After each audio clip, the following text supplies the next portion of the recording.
Hey everyone, welcome back to the Sonic Stop Motion Adventures cast commentaries. This upload is all of Season 3, starting off with Episode 20. For this one, I am joined, again, by Chris, also known as AzFastAzLightning.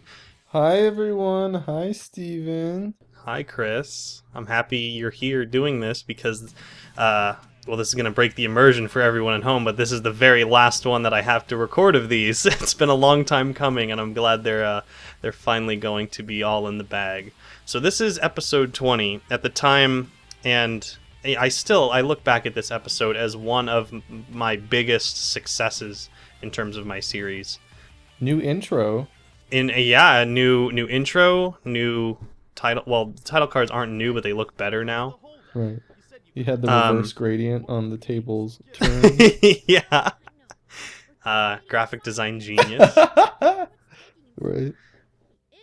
As we'll see later with Eggman's computer screen.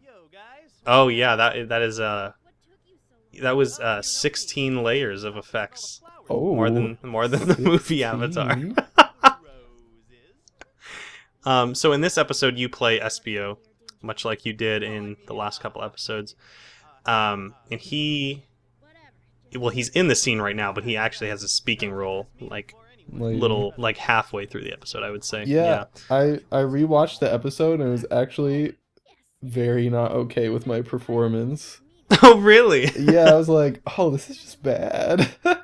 That's so funny, because like episode 16... which was 4 ago from this, you were like, yeah, it's all right. I was like, yeah, it's pretty good, but I don't know what was going on. But he just kind of seems out of character a little bit. Huh. And I feel like the voice wasn't solid. I don't know. It was probably just a bad day. Might have been. That's very interesting, because I don't think I've ever really had like a later performance where I'm like, yeah, that's worse than this one, which was like years before that. I'm sure it's like not that noticeable. Well, maybe now people, since I said it, they'll be like, yeah, like Espio says like one thing, they'll be like, oh man, that was not good. Yeah, no, that didn't do the trick.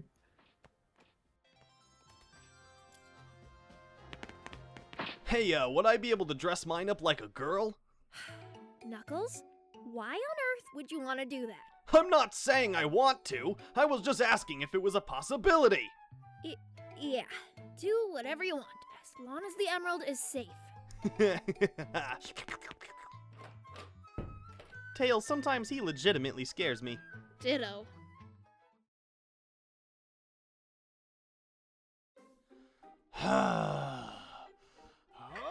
Oh, I wanted to ask you, do you remember what my original critique was? Do you have any clue? For this one? Yeah. Oh man. It's not coming to me. Yeah, okay. Never mind then. No, please share. No, I don't know. I was curious. Oh, you don't remember. Okay. Yeah, no. I thought you were like testing me. You know what? I do remember your critique. You thought it was the best episode that I ever made, and it was better than anything anyone's ever made before. You said that. Those are your words, not mine. Sounds like me. Only you would probably say it more like, "Oh, Steven, big success," something like that. Yeah, so I've gone into it a few times on my own, but one reason I view this as such a success, and it kind of ties into that question of like what your critique might have been. I do remember kind of, premiering this with the boys, and it was kind of unanimous that you all enjoyed it and didn't have much negative criticism to say about it. Mm-hmm. There was probably something, but I can't. It was more good than bad, as most of them were, but this one stands out as like. Also, it was like my longest hiatus between episodes at the time.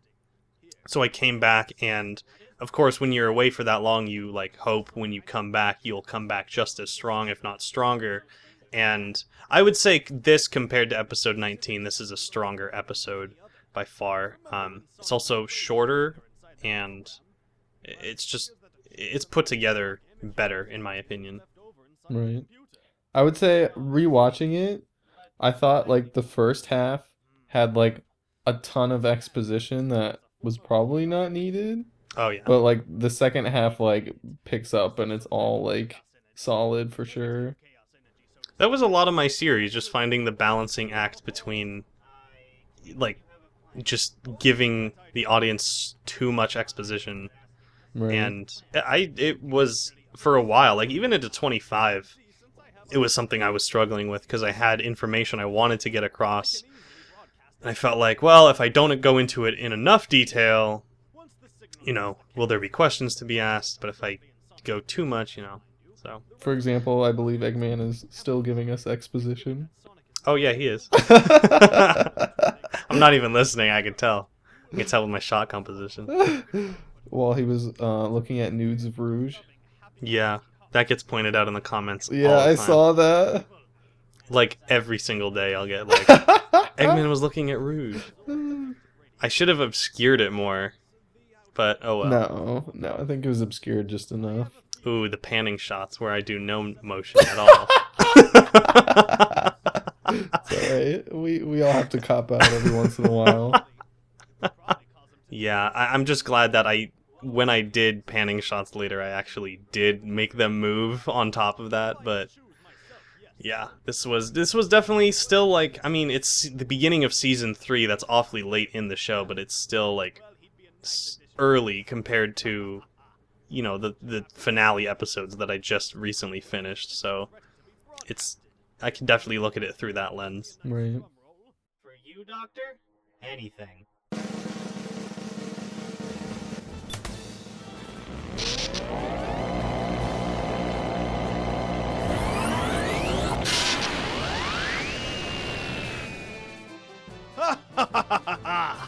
And now, we wait. I don't remember if you had a lot of these in previous episodes, but watching it back, I realized you have a lot more like kind of real moments between characters besides just like you know, plot and story. I feel like there's like a lot of little extra things that make them come to life a little bit more, and I feel like we'll see that later, aka right now, Sonic throwing the emerald under the table. And I think even that little moment after Eggman shoots the blast, he's just like, where'd you learn how to play the drums? Like, do you mean things like, little things like that, when characters just talk to each other? Not necessarily jokes, though. I mean, but yes, that's part of it, but not necessarily just the jokes. Just like, I don't know, real things sprinkled in besides just like what's going on, you know what I mean? Yeah. Oh, you know, I would say definitely compared to 19, I can totally see what you're talking about. Because it's so strange how 19, it's an enormous episode. You know, that it's kind of too big for its own good in that way, and it doesn't have little moments like that. And this one, which is 8 minutes shorter, you know, somehow feels more complete in a way. Right. It's just it's a nice breath. It's like a lot of times, you know, before this, I feel like your series could be a little, not overbearing, but like I guess it didn't breathe as much. Okay. But this one, I think those moments help it. Okay. I completely understand what you're saying, and I would agree. Yeah, I would very much agree with that. Every time, like, I've gotten so used to it over the years, but when you think about it, it's really jarring how large that Jazzwares made Tails out to be. He's like the same height as Sonic, and he's supposed to be like way shorter. Yeah, and I almost never notice it anymore, but although they should have just made the other characters larger so that they wouldn't be as janky, because Tails is a pretty solid figure. oh, he is. He's one of those that I find, like, I mean, they always used to do the thing where they posed them in the packaging, and I hate that so much because it creates so much room for error. Right. But he's one of those figures that I think got messed up. Like, he was harder to be messed up than, say, Sonic, because like Sonic's legs, just those could be obliterated in the packaging for all you know. And there was nothing worse than opening a new figure that looked okay, and I he know! was like the And then it's flimsiest just- thing. Yeah, and then it just crumbles. I hated that. I had a Yeah. Shadow. It was my first Shadow, actually. Where I was like, I finally have Shadow, and I opened him, and his legs just like There's really no turned way to you can dust. tell. Instantly disintegrate. It was quite a gamble. Let's hurry and check on them fast. Right.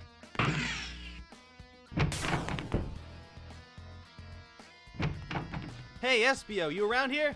Place looks empty. Nope. Well, now here, SBO finally is in the video. In a speaking role, he taps He did Sonic that. and just. So, well, this is the last commentary that you'll be in. So, any final thoughts on voicing SBO or just voicing any? Because you also, of course, you voiced Clanker. That was back in 17, and so on. You did voice Clanker up until the end of the show, including the finale. But, you know, any kind of final thoughts that you have on performance and recording sessions, all that jazz. I would say, I mean, it's been a pleasure, and I loved watching you grow like every single time. I think there were a couple times where you'd come out with an episode, and it would, in some ways, it would take you back a little bit, but then the next episode you would like launch so much further, and you know your series really came a long way, and you really made the characters like rounded out, and they're all interesting, and we got to know all of them. I don't think we ever really went into depth with SBO too much, but I liked that he kind of became like a father figure to everyone, and I liked that you gave him that characterization, and that we got to like see that more and more, and that like everyone kind of trusts him as like this like father figure, and I thought that was really That's a good cool point. Yeah, that you I could see that. that you gave him like that personality, and that the other characters would interact with him that way too. It's not that SBO was that or would announce that to people. It's just that people kind of looked up to him that way, and I thought that was really interesting. I never really thought about that too much. That's a very interesting take on that. Really? You must have done it subconsciously then, because Well, I it's mean, very yeah, I apparent. definitely, I mean, yeah, I definitely made him, like, you know, trustworthy to other characters. That was, because I think that is probably just how he is. I mean, Espio gets no character development in the game, Right. so it's kind of have to make your own path. Right. But, yeah, I figured he would. And then in some cases, like in episode 22, he's just sort of along for the ride. Like, Vector starts this business, and then he's just like, I don't know, it might fail, it might not. SPO, like, doesn't really know which way. What if, like, he's just looking at Vector as his son? He's like, well, sometimes you just gotta fail, so I'll let this play out. And the same method didn't work on SBO. And if we don't do something to get them back to normal soon, who knows what could happen to them? If it's gotta be done, there's no helping it. And the fight, which is coming up, I would say up until this point was the best action I had in my show. I remember being very satisfied with it. I was trying to actually change shots less, because sometimes I would kind of move the camera around too much, and there's a moment coming up when Sonic gets punched by both Knuckles and Dash transformed as Knuckles, where I tried to keep it on them. That's really good motion, by the way. Knuckles, just this whole scene is really great. Oh, thank you. Really well animated. That Vector back there is actually, for every episode Vector was in until now, it was the other Vector figure I had, which had a paint error on his headphones, that the gray bit wasn't on one of the ear sides, and then the other one was just completely green. So that was great. Thanks, Jazzwares. Thanks for everything. But thankfully, it was a new one. New season, new Vector. But to go back to what you were saying, yeah, there's a lot of action in this episode. I feel like it might be one of your most action-packed episodes, no? I would definitely say so. Because he's Yeah, got to 'cause, fight I mean, like all the characters. Yeah, exactly. And that's like, I talked about this in my own track, but like compare it to say the episode right after this, episode 21. There's a fight in it, but it's incredibly short and it's not the central, you know, it's not what the episode is based on. It happens at the end in the climax of it, but it's not like the premise of the episode. Here, it's like the solution is, oh, we gotta fight everyone. So like that is the main conflict of the episode, and the length of the fight and how much there is definitely reflects that. Oh, this is a great line from you. Haha, cause you say bro, right? I just cringe.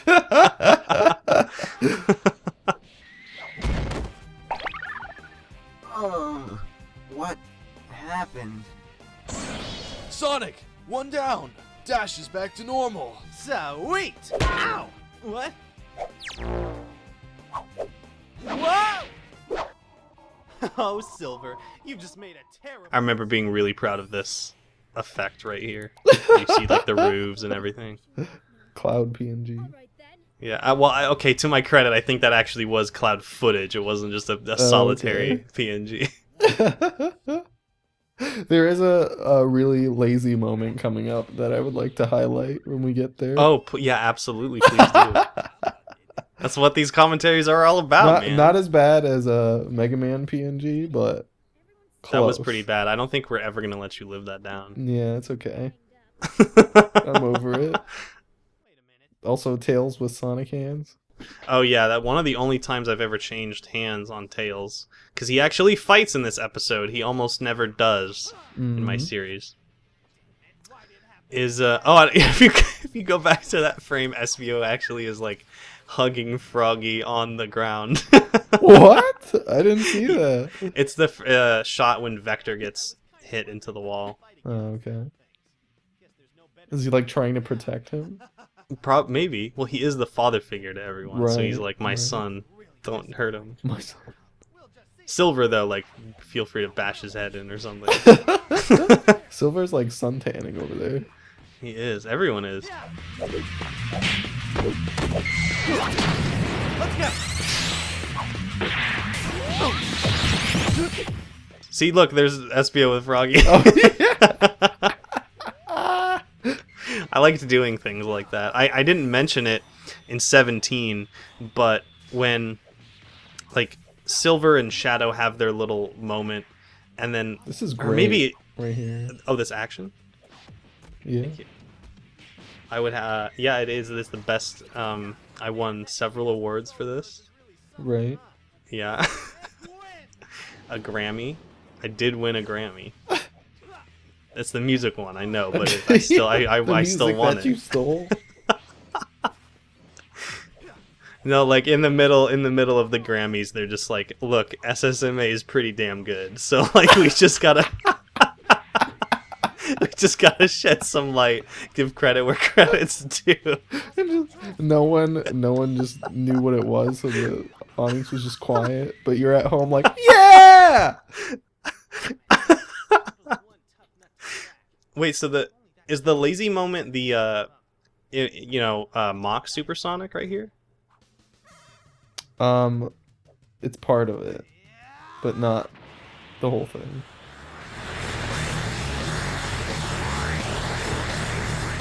What the?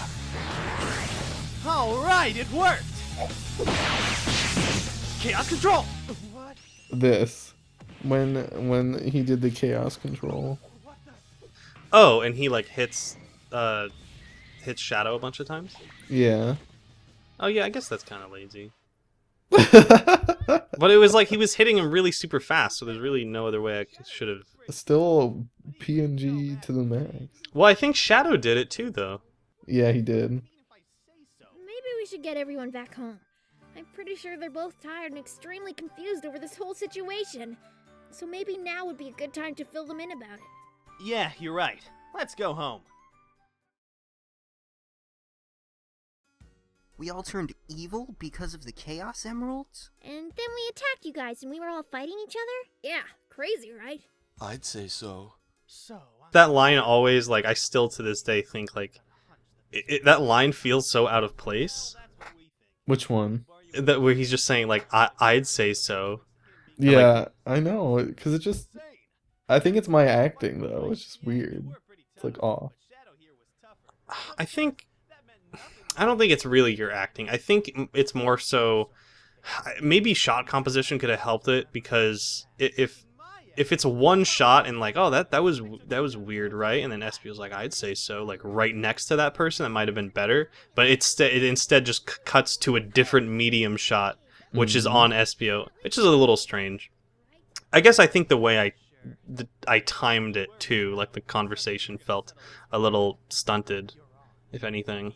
I mean, I feel like if we ever did these things again, I'd probably ask like more context of the scene, because I feel like a lot of times I was just like saying inflections that didn't really make sense to like what was going on. Oh, wait, one thing that I forgot to talk about was Sonic getting lingerie for Amy. Oh my god. Yeah. How old was I when I made this one? This was 2014. I was this was straight out of freshman year. Oh wait, no, 2014. No, that was junior year. Yeah, that was the summer between junior and senior. I don't know, man. I was a teenager and I was like, haha, I could talk about risque things. And I have the power to do that. Tell. I mean, yeah, definitely. He wasn't even getting the lingerie for Amy. He was looking at the lingerie store. Like, that's all it was. Well, then why was Amy like, oh yeah? No, it's because Sonic said stop to smell the flowers, the roses, and then he was like, it was a joke. Oh. It wasn't a good joke, but it was a joke.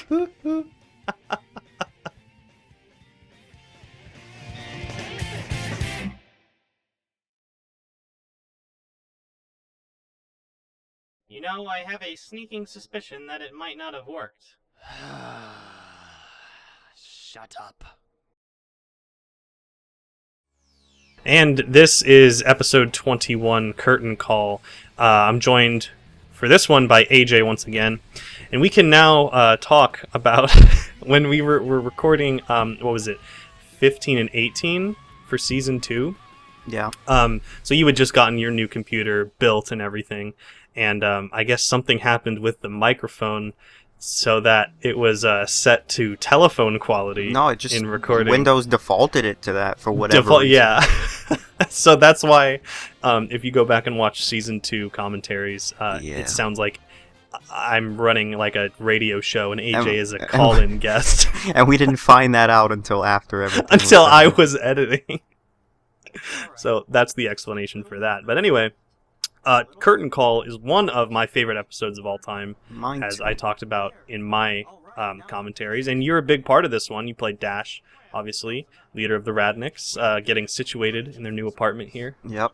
My Grammy-winning... What's Grammys again? Grammys is music. Yeah, I knew it. I'm dumb. Delete that. No, you won a Grammy for this role. Like, Okay. It was so... My voice performance as Dash was so good that it almost doubled as music. Well, the cadence is just musical in its own right. I would have to say that. This set was, I mean, it's been so long since I've recorded my own commentary, but this set was fun because I could be as minimalistic as possible. And I remember that line, I guess we'll have to go home, or something like that. That was like, when we recorded that, we thought it was like funny, something like that. I don't know. I thought a lot of lines were funny for no reason. I don't know if we've talked about that yet, but yeah, whenever we would do recording sessions, there would be some lines that were not funny at all, and that we would probably just make a joke about while trying to record them, and then that would just screw you up for the rest of the trying to get that line right. I think it can be heard in a couple of the blooper reels, because it happened frequently. Yeah, it was really tough. Why don't we go see what they think? I'm down. Sure. Yeah. All right. Let's hope they have some kind of idea. I can't remember how I settled on them doing a play, but it was like one of the funnest things I could have possibly done. Yeah, because when I think fundraiser, I think making a play. a high budget production. I mean, not in this Yeah. particular case because it was no budget production, and it was very clear. But yeah, play. That's how you raise money. It is, yeah. This is, I think, the start of some kind of color correction in this episode. And except that shot. That shot back there when Knuckles turns away is like the yellowest thing on planet Earth. It's so bright. Oh, there's Umbra back there. Check that out. Oh yeah, there he is. I saw George Lopez in an earlier shot behind Dash. Oh, and there's I just realized that lifeline back there in a couple shots ago is the edit, like, with your face superimposed onto him. That one back there. It's always fun to see what the hell is on these sets. Yeah, especially, like, looking back, it really is almost like a time capsule in a way. Yeah, look, 'Cause there's I can- freaking the Daft Punk Yeah, Random Access Memories. And that, when did this come out? This episode went up in 2014. I think that album came out in 2012, right? So it was already, like, a little old by that point. That's a great album, though. Mm-hmm. I enjoyed my line of reasoning here, where, like, Amy wrote some kind of fanfic a while ago. And so in my show, she's 15, and I think she said a couple years back, so this would probably, around the age of her being 12, writing a fan fiction or something, where she inserts herself into the play. Speaking of I'm really everyone, feeling it. I'm really feeling it. Yeah, there was that meme line, but there was also Tails sounding like, or saying it sounds like a good play, which was Oh, a yeah. line from one of our dubs back in the day. I think it was SA2, like the redone SA2 one, because Robotnik was like, what do you think of my play, The Egg and His Master? And then Chris as Tails was like, it sounds like a good play. But it was a normal line on the script, so obviously Musil didn't throw any comedic like tone onto it, which there wouldn't be any reason for her to do so. Yeah, but we all knew. Thanks, man. You're the best. Hey, speaking of characters, I can see a few of you guys playing some of these roles, but who do you think should play the villain? This transition is one of my favorites. Just looking at the script and then transitioning to Shadow. I do like how you made Shadow like the actual legit actor.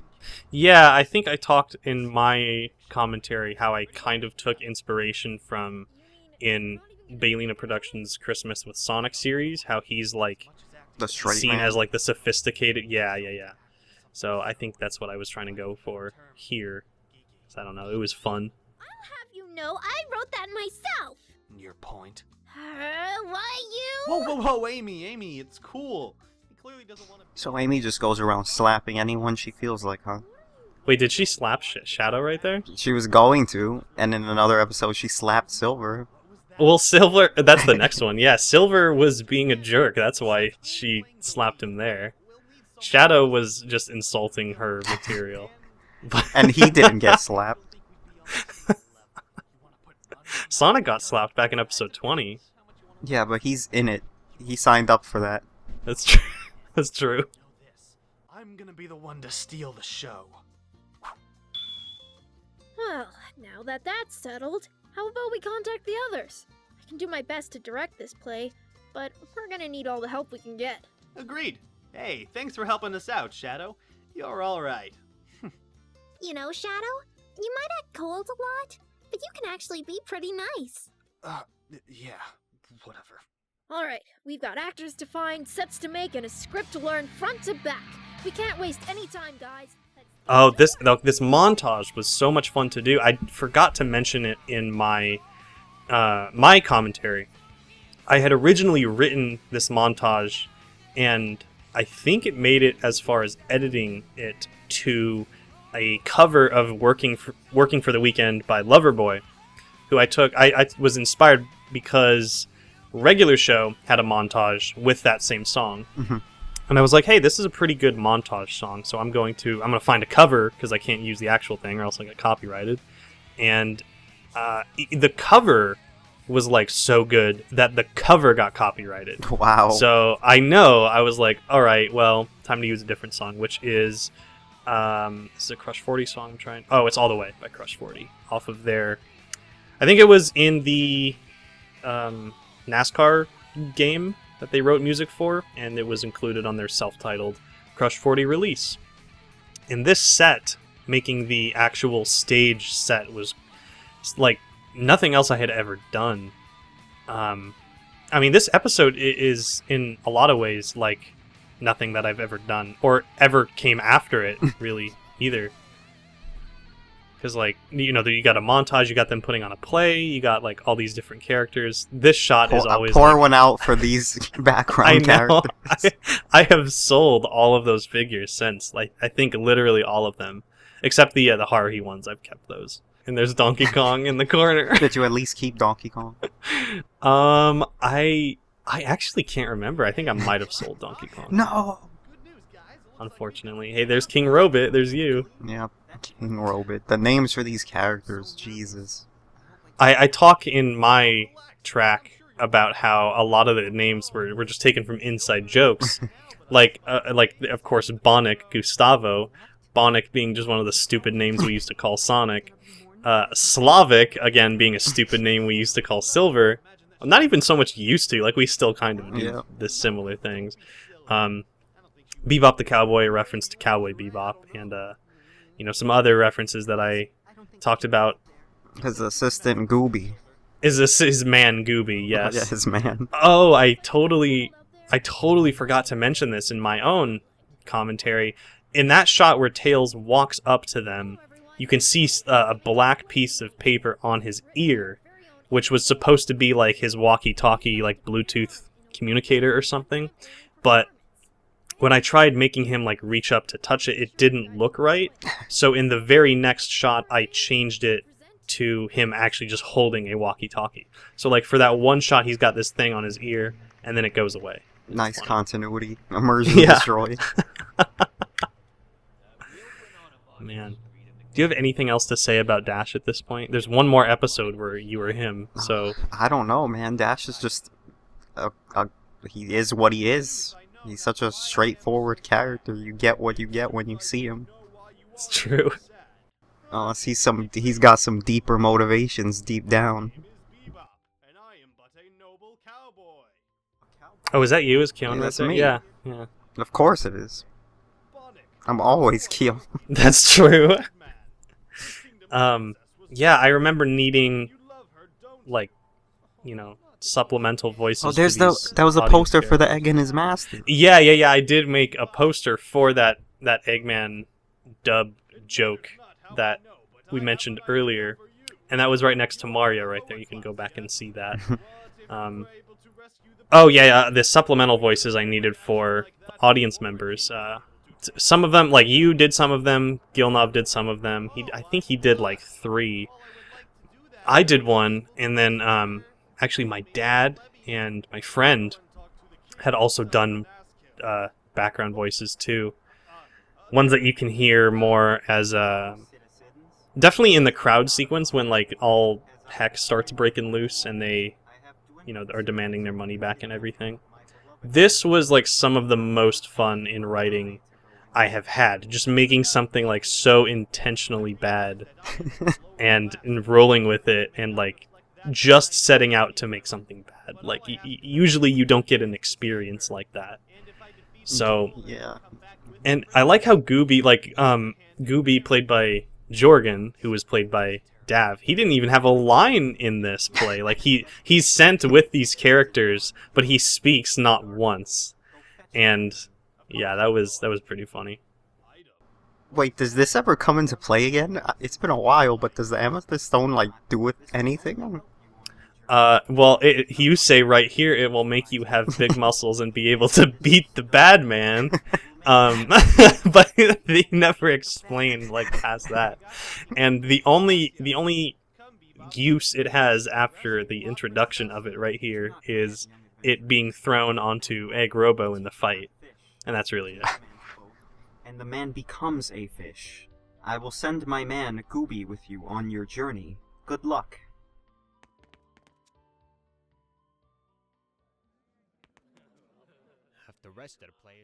Right there, that's Jeff playing the businessman, and then me as a Light Yagami from Death Note. It's the village. Yeah, it's Konoha. And then, oh, here you come, your next Grammy My Award greatest winning performance, the sorceress. Giving Silver the little hat and cape, and then the little wand was like the best thing ever. Especially because the hat just like sits on his top spike. It looks so dumb. It looks like the Pope. Oh my goodness. Oh my god. Yeah, this was great. I really enjoyed doing this part. I just enjoyed being Silver every time he was Maximum Spaghetti Monster. Yeah, and that is heightened next episode for sure. Slavic! What? Oh, right. I know where the demon who kidnapped the princess is residing. Let us go and slay a monster, yeah? Radio Slavic. And so, the team began their journey Radio Slavic. Right, Look at this. I know journey. the Lelouch is here. He's gonna Giaz everyone into Everyone is here. Yeah. Yeah, the sliding the planks of background scenery out to convey a voyage was certainly fun. Oh, I can't remember if it's visible in any other shot. It might have been visible in the first shot of this scene when it's showing the audience, but in that one shot of Blaze back there, you can make out Michael Jackson's arm next to her. So Michael Jackson even came to see this play. That's how good it is. Or that's how good the expectations of it were. What is this castle even from? Oh, I can't remember. It was just some castle image I found on Google. Alack, what is this? Who are you? Tell me thy name! My name is Bonnet Gustavo. I've come from the kingdom of Rosenshire to rescue Princess Charlotte de Blanc Francoise Verona la Princessa and to slay you. Tell me thy name. A Gustavo, huh? Rosenshire? What was going through your mind when you made this?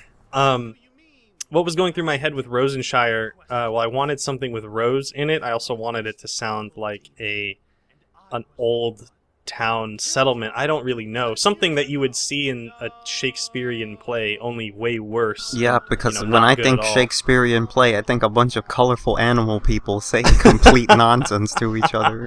Well, that was the joke. That was the joke in this. I was gonna name it Rosengard, but as I said in my track, that's an actual place in Sweden that has a history of violence, so I didn't want it actually tied to anything real. And then I changed it to Rosenshire, which does not exist. Then so this there would have just been a period piece. Yeah. Maybe it was. Maybe Amy was really writing a period piece. This happened. It's possible. He is a plebeian. How do you expect to marry such royalty? Yea, I am a plebeian. Hath not a plebeian eyes? Hath not a plebeian senses, affections, passions, warmed and cooled by the same summer and winter as royalty? If you prick us, do we not bleed? Ouch! If you tickle us, do we not laugh? Ha ha ha! If you poison us, do we not die? Ah! And if you wrong us, do we not revenge? If plebeians are like them and the rest, we will resemble royalty in that. A touching story, really, but I do not care for such pointless chit-chat. If you wish to teach me a thing or two, put thy money where thy mouth is. On guard! I will kill you, darkness. Hey, this sucks! I want my money back! Yeah, I want a refund.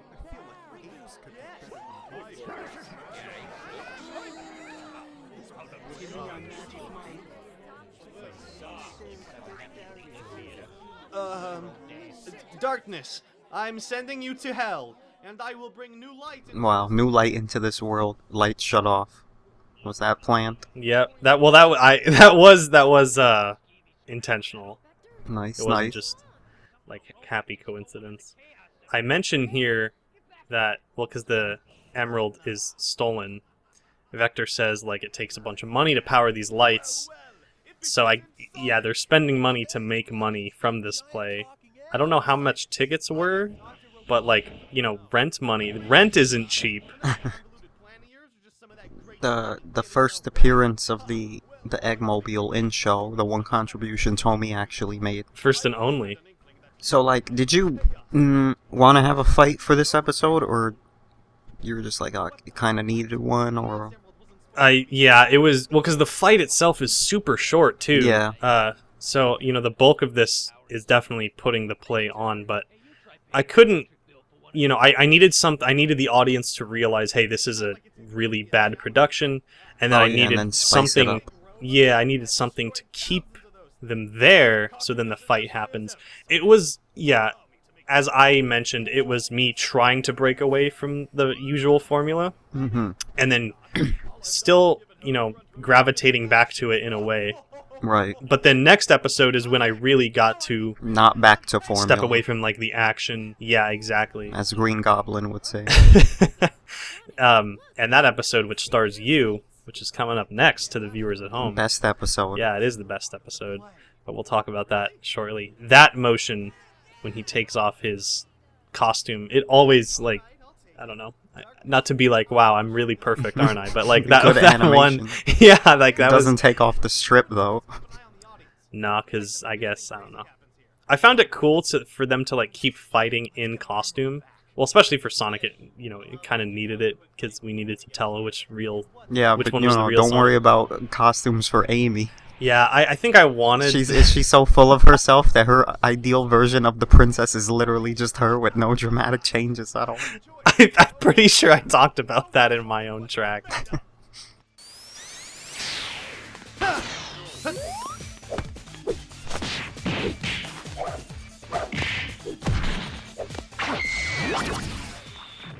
I feel like, I don't know why, but this is giving me major Sonic versus stupid Sonic vibes, and I think it's because of the song you used here. Oh yeah, it's the Sonic 32, some remix that he also used, Jeff. Yeah. And I actually used this way back in episode 12, Dreams Do Come True. And someone recently asked, is this a reference? Because in that episode, Sonic also fights like an evil copy, and I used the same song. I don't think I was really thinking like, oh, this is the same music I used when he fought. Because I'd imagine you always try to stray from using repeating music a lot when it comes to these fights, because it gives them more identity if they have their own song. I'd say I try to do that for most of the series, unless there's like a specific leitmotif reason to be used.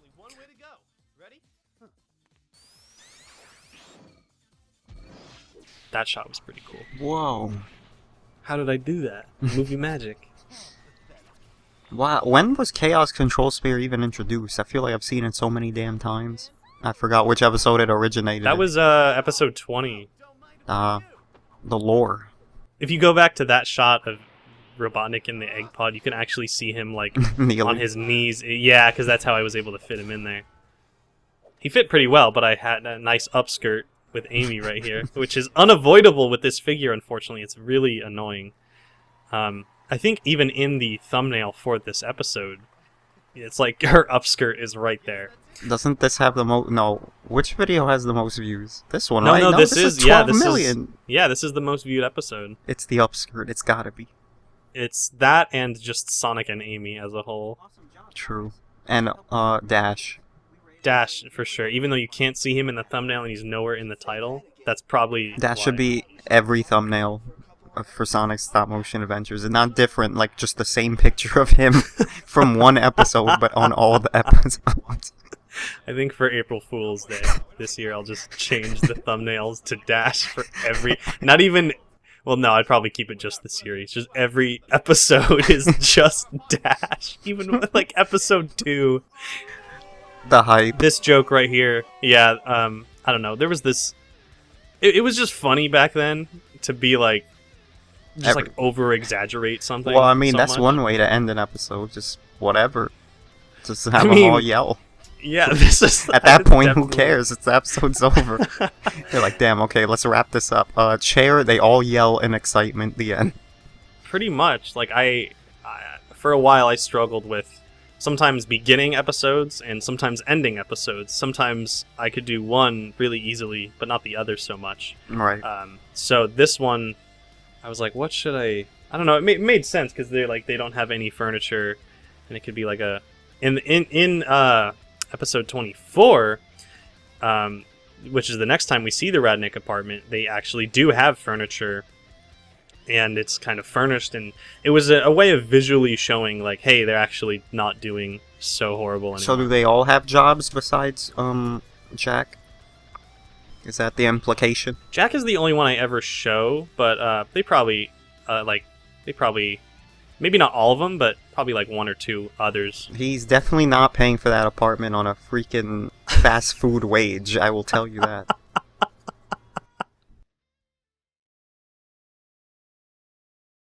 And this is episode 22, Date Fright. I am joined once again by AJ and once again by Jeff, who played Silver and Vector in this episode, respectively. Probably the biggest roles in this episode, actually. This is definitely... AJ, this is definitely your episode. That's how I think about it in my head. Well, because you're Silver. Like, Silver's the main character in this one. And I think Vector probably has the second most speaking roles, or lines anyway, of any character in this. I mean, like, Sonic and Amy are in it, but they're minor in comparison. Vector is also, of course, the one that steers Silver onto the path of... not righteousness at all. Yeah, this was the second largest role that I had next to Zalvandor. I think this was the most I ever spoke as Vector. Yeah, so let's talk about that, because, you know, back when we did 19, we alluded to it, but Vector hadn't, you know, formally shown up with you as the role yet, so he hasn't shown up on screen yet, but, you know, like, tell us about voicing Vector, because I know it wasn't easy necessarily for you.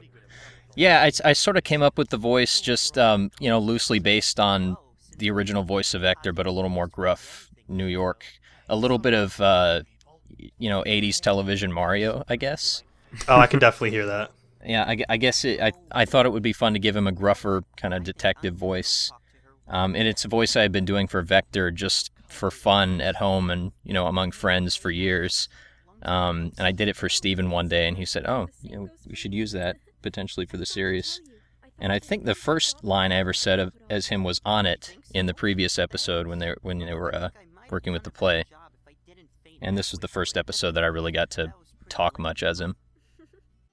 I think the first you debuted as Vector in episode 20, actually, so before 21. Oh, okay. And you had a few lines there, but this one, you know, when you show up, definitely, like, if Silver is the main character, Vector is like the secondary main character.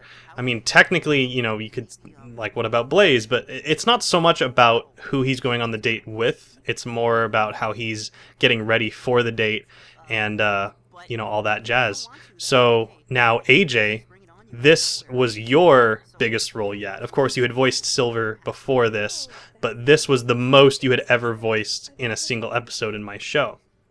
And I thought you really brought it, because, I don't know, because you needed to convey this, you know, how Silver would be on a date and really, like, well, of course he turns into the whole bad boy thing, but now, right here in this scene with Blaze, he's very, like, stammering, very shy, very, I guess, how you would assume Silver might act in this situation. So just kind of talk a little bit about that and being able to have so many lines to record.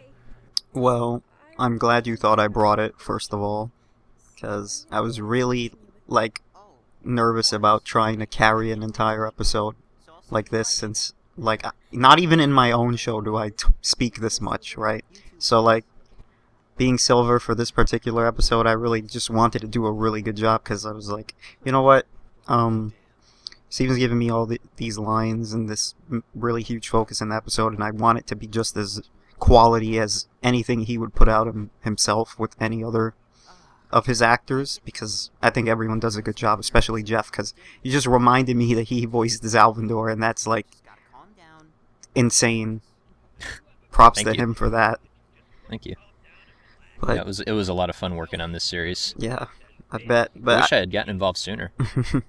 I wish we had for our parts, our exchanges in this episode. I wish we were able to like kind of like be in the same call and go off of each other. Now that I listened to oh, that would have been really cool. Funny. Yeah, I see what you're saying. That would have helped with the chemistry of the characters a little more. And here's the infomercial. Yeah, the classic, one of my favorite parts of the episode for sure. It was very fun, much like, this was early season 3, and I was already doing things that I hadn't ever before. I was, doing a montage last episode and things like that. And of course, making this whole commercial is like something I hadn't ever done before. I was very stringent on making it, when you hear the audio of it in the background in Silver's portion, the entire runtime is like there's never any downtime of when the commercial is happening. That was a real cough. Yes, yeah, I brought that up in my own track.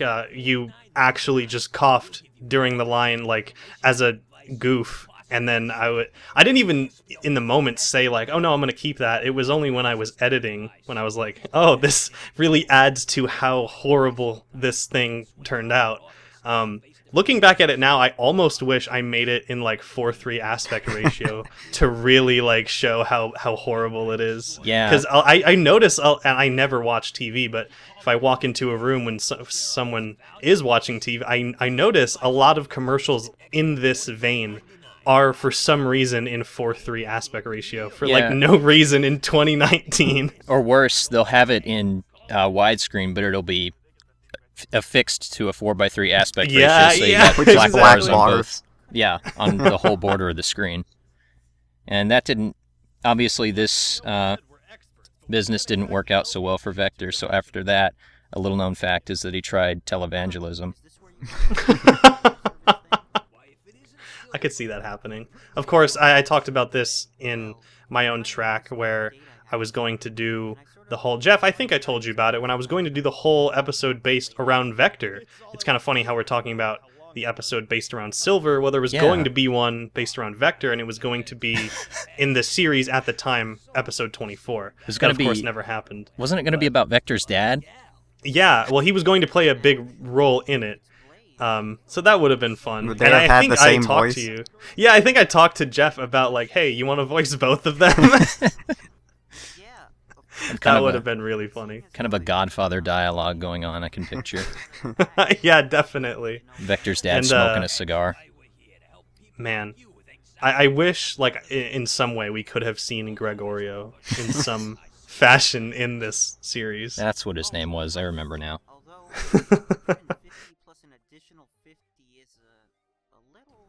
And this is the scene that steers the course of this episode off the rails. And I don't really know what Vector's like motive is, because it almost seems like he's going out of his... Well, no, of course the money, but it almost seems like he's going out of his way to give Silver like the most horrible advice he could. Or I guess he's just that bad at dating. He seems pretty convinced of himself.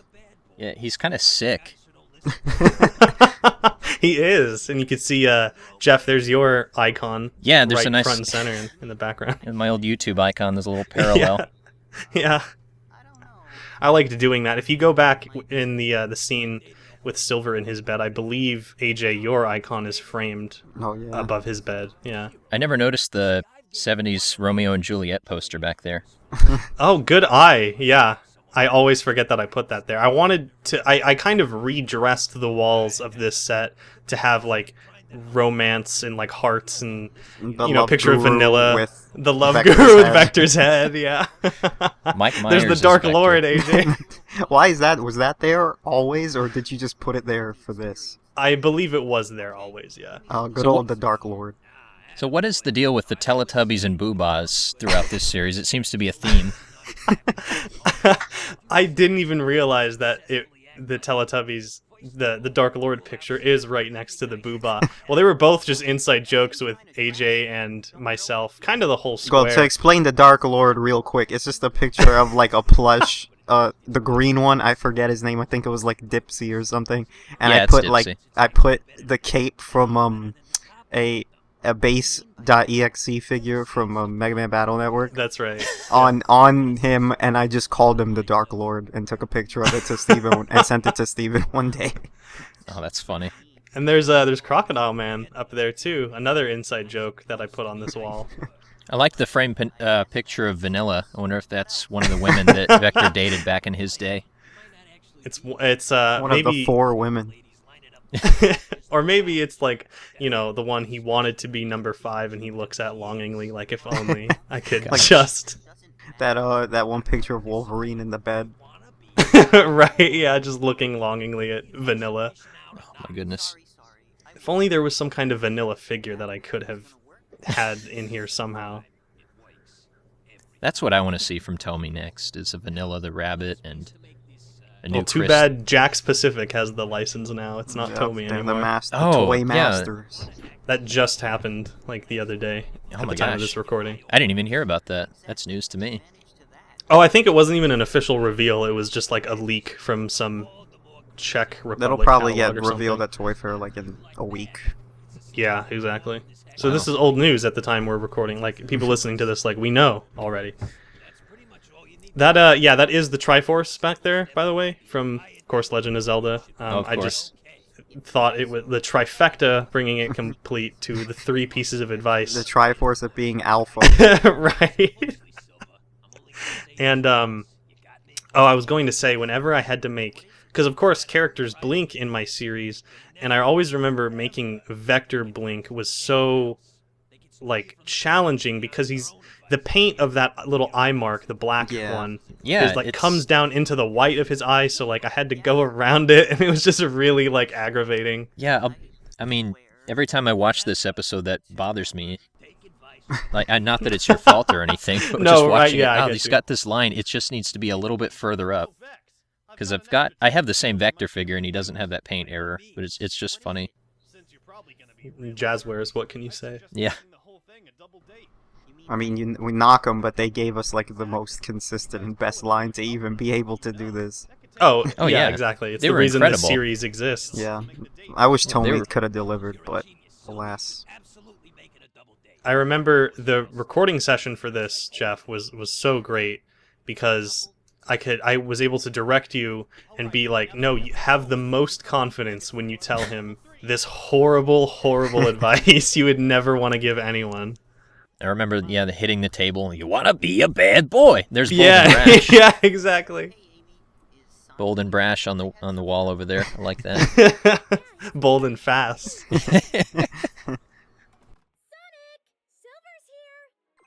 I just realized that we're recording the date episode on Valentine's Day. Oh my god. It's kind of funny how fate works. Silver, that's great. That's awesome, man. Took you long enough to ask her out. Although, the thing is, I'm really nervous about it all. But I heard that in these types... AJ, when I told you that, hey, I want to do a whole episode on Silver, I remember your initial reaction was like, oh no, because that meant, of course, you had to record all those lines.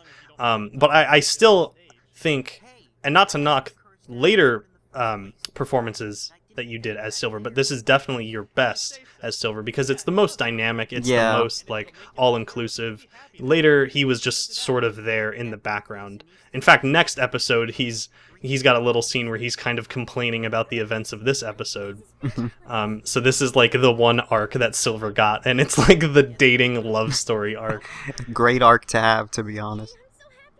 Relatable. I mean, Silver hardly gets any love in this series, in the main series anyway, so... It's true. This is kind of a delve into his psyche, almost. I like the Crystal Pepsi at Threek Donald's. Thank you. By the way, Threek Donald's, that really sounds like a place that would have been in Sonic Adventure 1 or 2. Doesn't it? I think what I was going for in anime, they always turn it into like Wick Donald's or Eck Donald's, but no one had ever turned it on the other side and made it a 3. So I just decided to do a joke that I don't know if anyone got really, but I got it. It's probably one of the most creatively unorthodox knockoff McDonald's yet. If you look on the menu, it says menu, and I turned it the other way to be the E in menu, so I had a lot of fun trying to do what I could. Yeah. It's the little things. I like the tiles and the stripes and everything. It really does look like a McDonald's. This is I one of like my the favorite window. sets in this. Yeah. And the DeLorean is out there in a little bit. Yeah, and Big the cat too is just chilling in the background. There's the DeLorean. Yeah. Getting this setup with characters sitting. Sonic characters do not like to sit. No. So this, like, I just look at Amy. She's barely sitting. Like, her legs are just stretched out. This was nigh impossible. So difficult to do, but somehow I managed to do it. Unfortunately, a lot of the shot composition suffers as a result. It really does feel like a dinner conversation scene, though, so I think with what you had, you did pretty well. Well, I mean, you know, DPs and everything, they always talk about how horrible it is to block a dinner scene, so I guess that's true. Yeah. I you know, had the same energy. To this day, I wish I gave him, like, an actual name tag, and instead of just writing it on the apron. It's a small thing that I just... Oh, wow, I totally forgot. If you go back and look at the menu when Sonic closes it, I think you can see, like, I actually wrote little items. Yeah, the attention to detail. Were they that like no one would ever notice. silly meme items? They might have been. I think I saw, like, prices and stuff, too, Oh, which wow. I had to write incredibly small by hand. Real quick, this line coming up is like my favorite line in the entire show. For some reason, just this exchange, just the "I like fast," and then she just kicks him. He's like, "What? I like fast." I don't know what it is, but it always gets me. Speaking of great lines, you just had a line where you were like, "What are you, 10 years old? I'll have the deluxe burger combo with a little toy." There's some golden ones in here. Fat chaos. Oh, I think those are his arms, like, coming down around the soda. Okay. But it does look like a big blob. He's just drinking all the cola.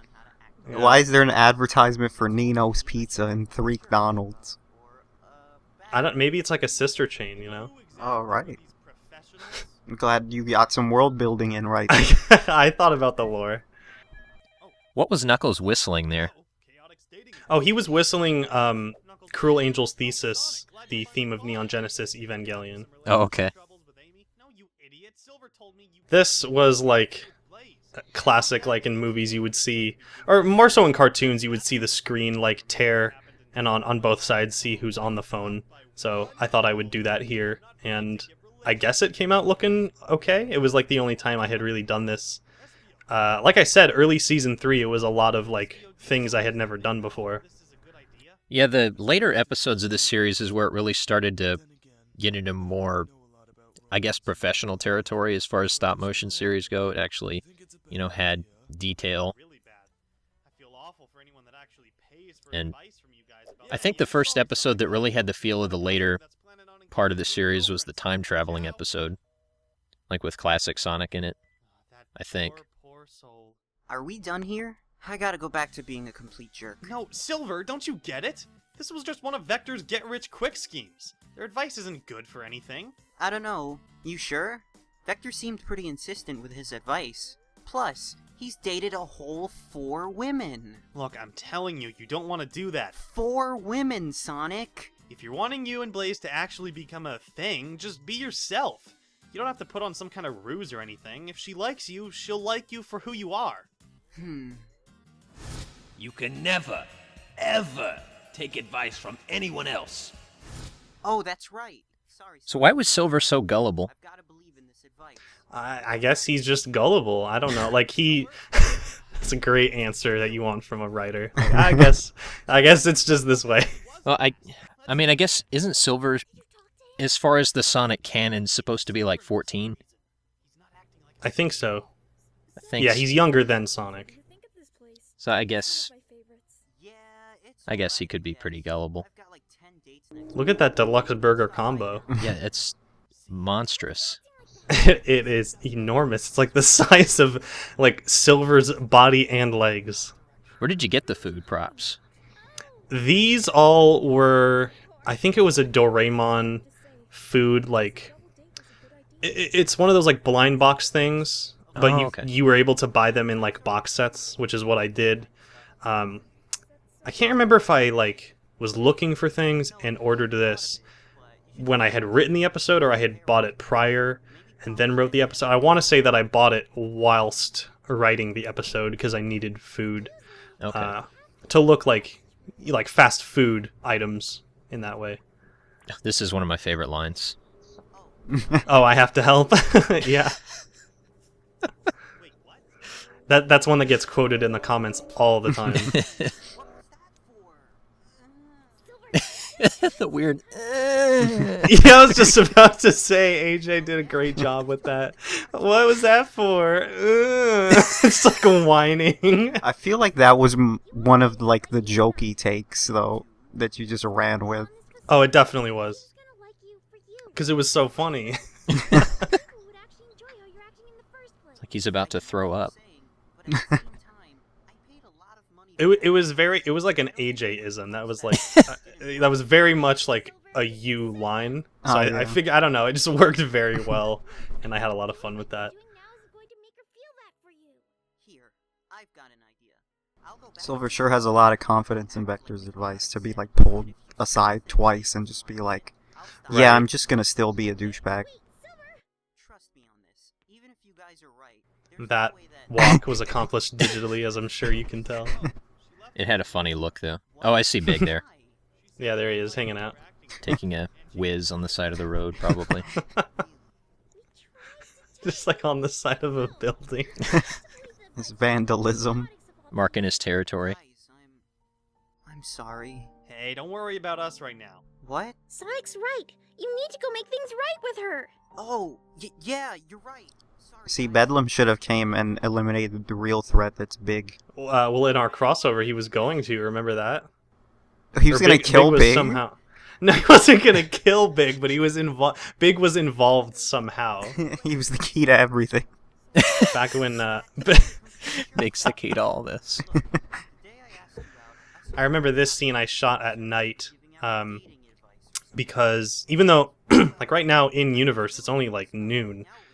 But I shot this at night, and I almost never do this. I use natural lighting for a majority of the things, unless it's supposed to be nighttime in universe, or some different lighting inside. But this I just shot using lamps because, oh well. But it looks good. Looking at it again, yeah, I don't even really think you could tell too much. Yeah, it's not really. It's evenly lit. That's why. Right. Yeah, I think it looks just as good with the lamp. I always use lamps because I don't have to worry about timing, but yeah, there's certain things you can't achieve with lamps that you can only achieve with natural light, even for animations. Yeah, like they look super like nice and shiny. I can't get over it. They do, but it always strikes me how horrible the scaling is. Manlit Silver.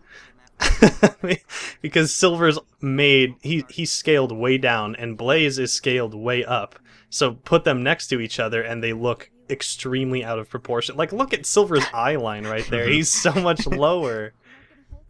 I tried to, for a lot of scenes, I tried to, because I use characters, I use sticky tack putty for the characters to stand up, so I tried to, like, double it on Silver to give him, like lips. Platform shoes. Yeah. I did that a lot. Like, for Silver, I would try to give as much as I could. On the inside of Blaze's house, the floor is just the table, like the table that I shot on. I didn't put any kind of flooring down. And the wall in the background is actually a wall from like an old Robotnik set. That's why you can see wires on it. I just I needed to fill it very quickly, and I was like, this will do. Yeah, I was wondering, she's got kind of an industrial looking house. Right. Well, hey, last thoughts on the characters you voiced here, starting with Jeff, talking about Vector. I had so much fun voicing Vector. I wish the series wasn't over so I could do more lines with him, because he was easily my favorite character to voice in the series. I loved, Zalvandor and everything, but Vector was my favorite. And AJ, for Silver, voicing Silver in this episode, your episode? It was a lot of fun. I think it really got me out of my voice acting shell, because up until this point I really didn't do it or have the confidence to do it well, I guess. But having you like voice direct me and, you know, us being tight and whatever, it just kind of felt natural and easy to do, and now I just think I could bring that performance again if you ever need it from me.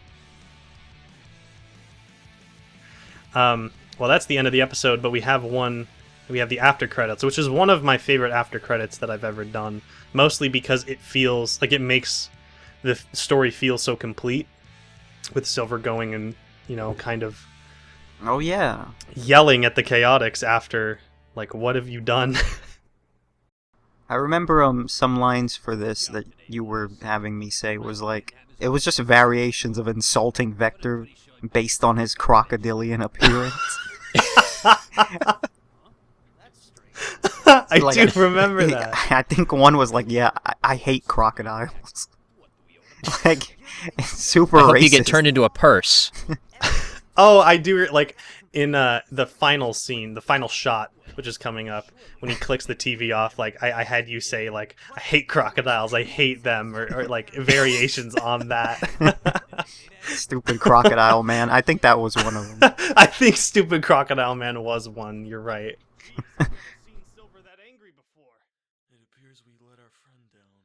Looks like I was right to have my doubts about this whole scheme. Well, guys, there's only one thing left to do. Back at it again. Sometimes it's just gotta be that way. Silver must have severe insomnia. Yeah, he's up at just like 5 I always a.m. liked Silver's room. The lighting in it was perfect. It really looked like a bedroom at night with the TV on. Episode 23, Knightmare. This episode includes Zalvandor once again, and also newcomer and one-off character, Zerato. I am joined once again by Gilnov, Jeff, and I am also joined by Patrick, who you will all know as PatMac here on YouTube from his amazing series of merch coverage on his channel. Thank you both for joining me today. Thanks for having us. Yes, thank you. So, funny story when it comes to Patrick voicing in this episode, and you already know the story I'm going to tell. When I was writing this episode, I didn't know who I was going to have voice Zerato. It was like still kind of up in the air. Just didn't have a specific person in mind. And that was at the time you were still doing videos like, you know, with text. You weren't using your voice. And so you did a video where it was like a voice reveal, and then you also did an actual like PatMac episode using your voice. Or maybe it was your collection, I think. Yeah, the video that's now unlisted. So yeah, so no one can watch lost it. Media. But when I heard your voice, I was like, oh, that's probably gonna work. So I remember downloading an MP3 of the video and like pitch shifting it down, because I knew whoever I was gonna have voice Zerato, it was gonna be pitch shifted down anyway. And when I pitch shifted it down, it was like, oh wow, this works really well. And it's so funny because like the second you reveal your voice, it's just like, hello, here's a role. Yeah, like this was one of the first things I did using my voice. Like I had maybe 1 or 2 videos done, and I already booked a role. On the illustrious Pip Fam show, yeah. Of yes, course. Yeah. So we'll go a little more into Zerato when he shows up, which is coming up very soon, actually. But yeah, he was originally going to be the Lancelot figure. Right. The character of Zerato was going to be the Lancelot figure, but that figure was actually impossible to use in stop motion. Like the Excalibur Sonic was bad enough, but the Lancelot shadow was like impossible. Yeah, because like the Shadow's head doesn't even stand up. Yeah. And now here we have. Oh, look at this! The reintroduction of. Look at that Eggman Salvador. shadow. Thank you very much. Wow. And so he's gonna go plug in the sword, which kind of reactivates Salvador right here. And so Jeff makes a comeback right here. I think a lot of people came to like the character of Salvador over time. There's that black visor thing that you put under the helmet that you were talking about last time to cover the Sonic face. Exactly, yeah. I was like, everyone can see Sonic through this, so I'm gonna get rid of it. Oh, I never even noticed you put that on it. That's because I'm so slick smart. like that, dude. I don't know what he's saying right now because I can't hear, but there he is. Look at that Terios concept art. Heck yeah. Return of the legendary Zalvandor.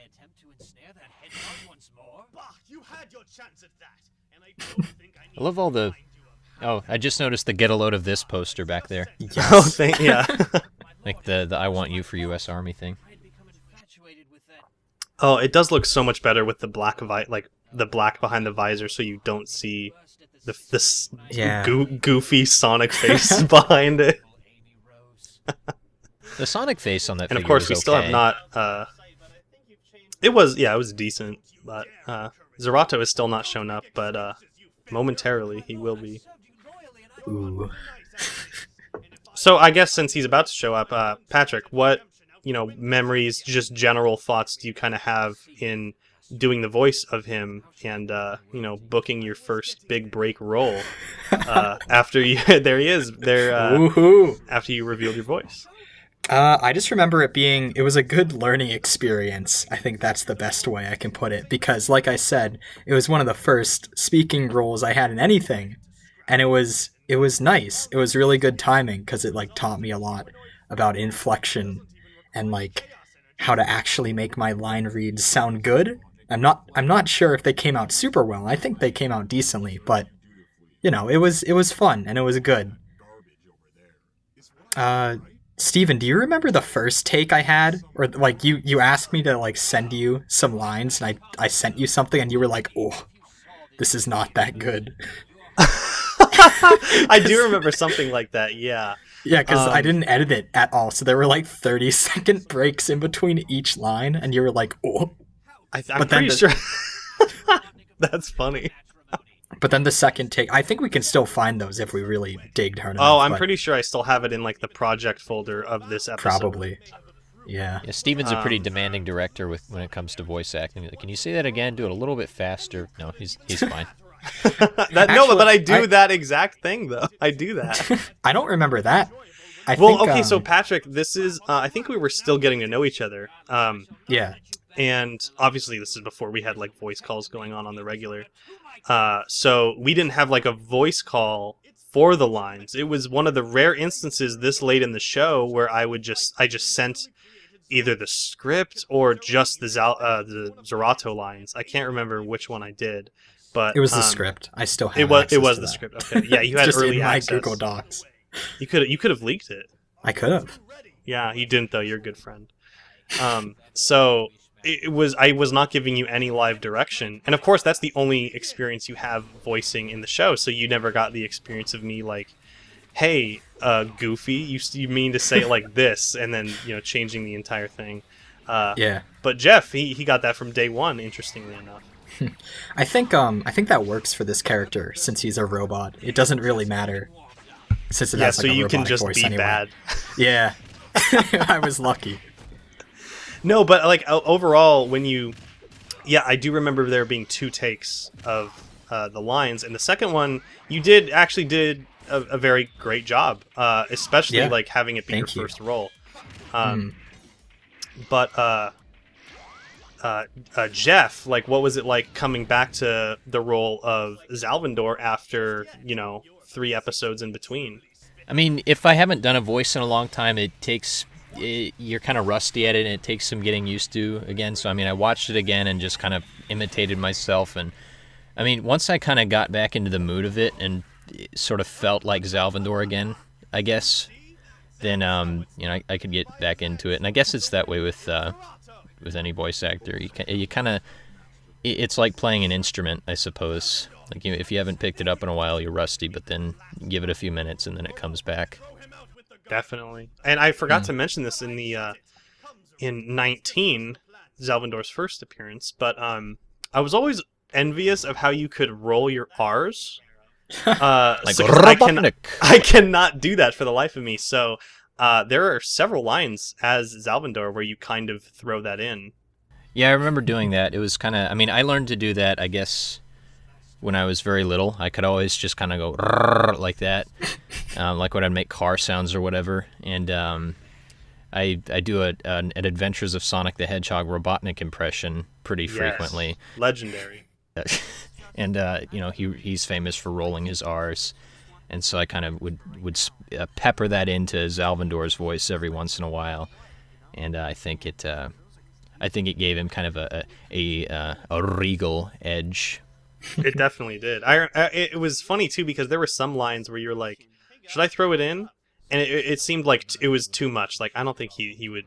That's a lot. Like I don't. You know what I mean? Like it was like, some lines it worked for and some it didn't. But yeah. The Robotnik did that in the old '93 show too. Like he didn't roll every single R. He would just do it when he was trying to put lots of emphasis on something or sound particularly evil. So that's kind of what I did with this one.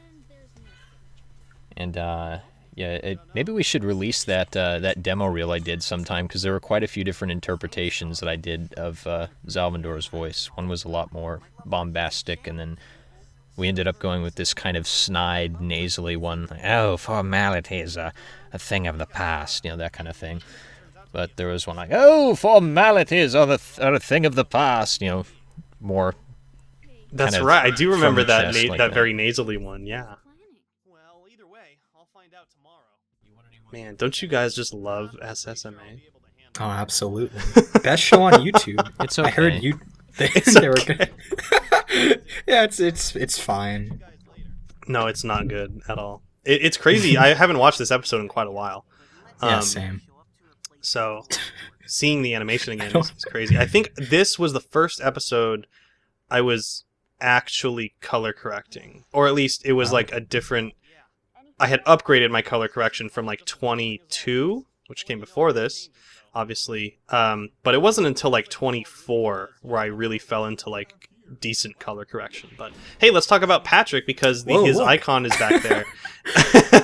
And we had this golden Hello Kitty Supersonic plush. We had this kind of an inside joke back when the was it the Comic-Con exclusive?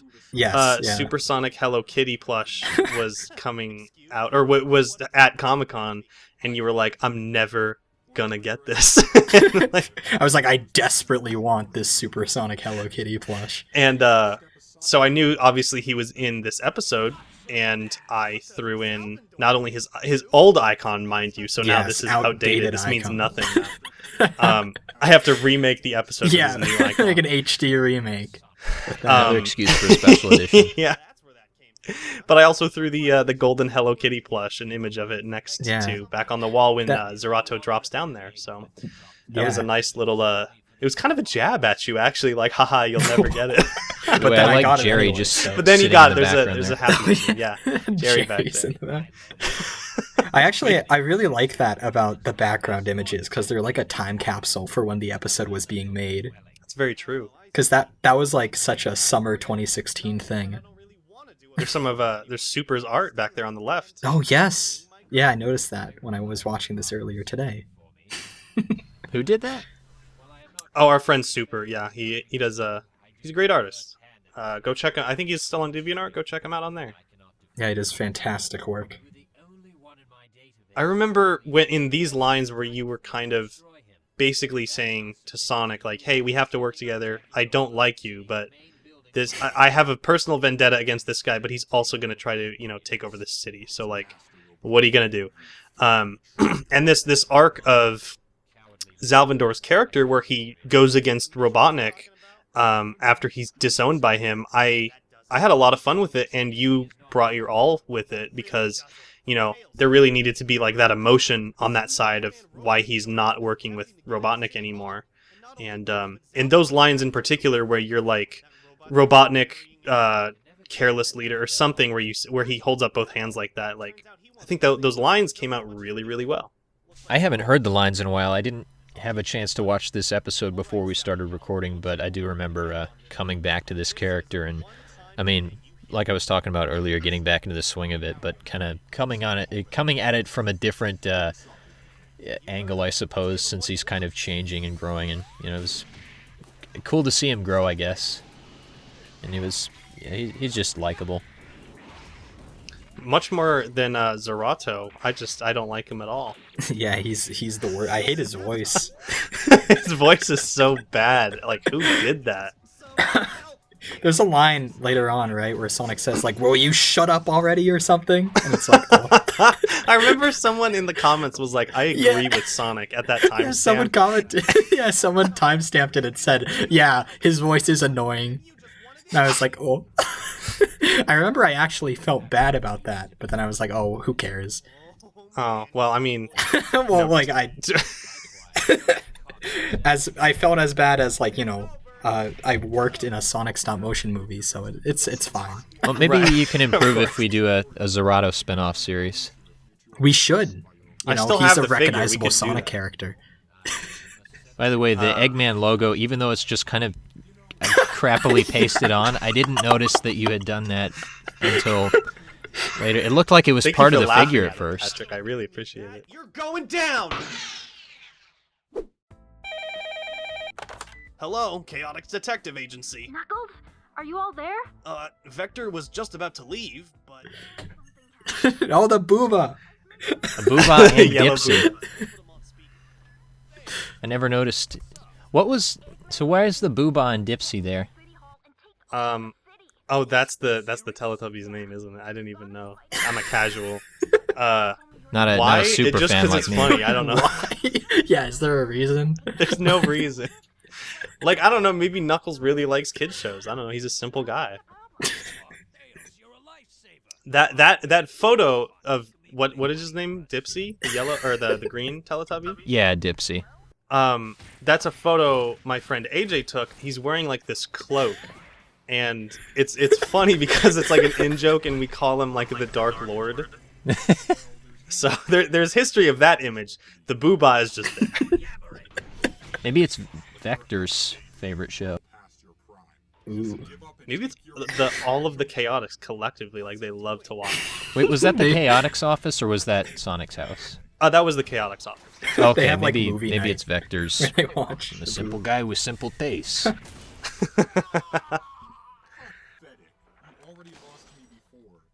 And yeah, I actually forgot that Vector is briefly in this episode, and we just saw him, and we'll see him shortly again.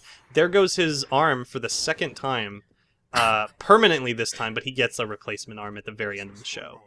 I thought it was cool to permanently damage him from this robot to make it kind of show how powerful Zerato is, even though he gets just obliterated by Supersonic very shortly.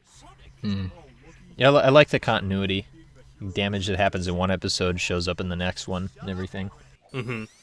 And let me say, the figure of Zerato was like the stark contrast of working with Zalvandor.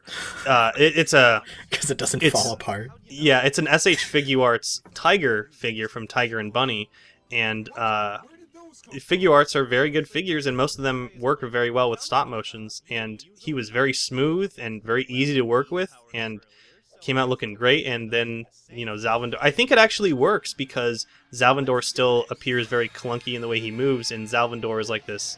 Oh wait, did I just say the wrong names? Zalvandor comes off very clunky. Zerato is, moves very smoothly, and you can see like the contrasts on screen. And he's an advanced model, so it kind of works. Yeah. The Japanese really know how to make toys and engineer things well. I just have the Mario and Luigi SH Figuarts figures, but they're phenomenally well made compared to most American stuff you get. Yeah. The end of Zerato. Sonic just walked through him and he just exploded. Was the first appearance of Supersonic in a recent episode, right? Up until this point, yeah, it had been a while. Wow. And it was meant to be a tease. I'll go more into this in my own commentary, but it was meant to be very brief. It was never meant to be a long appearance. But since we're nearing the end of the episode, final thoughts on voicing both characters. I'll start with Jeff as Zalvandor, since this is the last commentary we'll be doing with an episode on an episode with him in it. I thoroughly enjoyed it. It was a fun character, and it was nice to finally work with Steven. I had watched his videos for a long time. years before we had even started talking. Like, I watched him back when he did the Super Fantastic Super Wand. Oh my god, what a... oh my god. Forgot all about that. But, yeah, so it was cool to, talk to him and become friends with him and goof around on Skype and everything, and then do the voice acting. And so it was nice to be part of a pretty big series on YouTube, I think.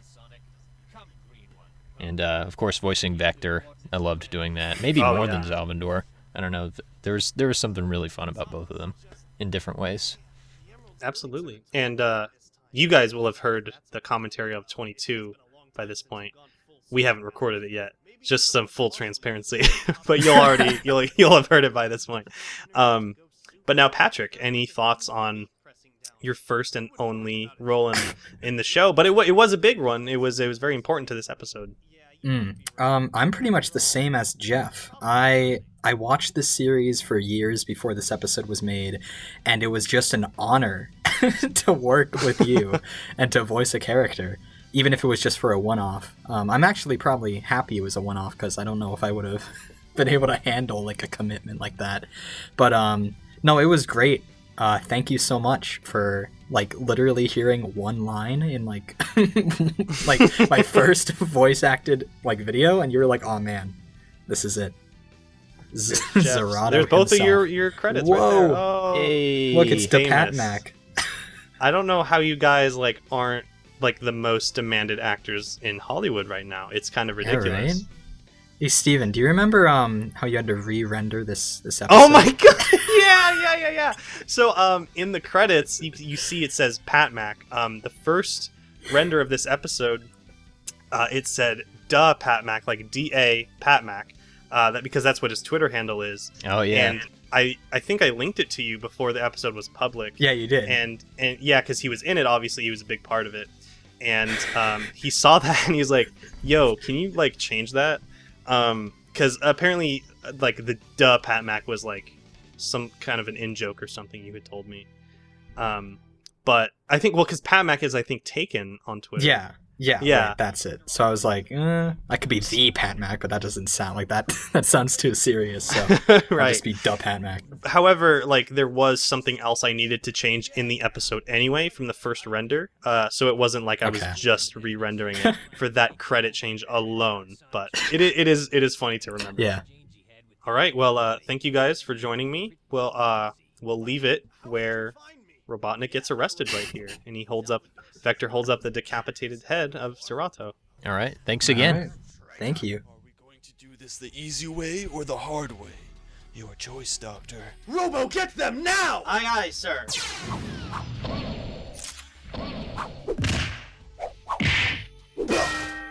Hard way it is. That's fine. It's really just more fun for us anyway. All right, old man. You're coming with us. No, you can't take me! This isn't fair! Long live the Eggman Empire! Eggman Empire? Yeah, right. Episode 24, Chaos Buffer, once again joined by AJ, which this is the last time you'll be joining me for a commentary this time around, so...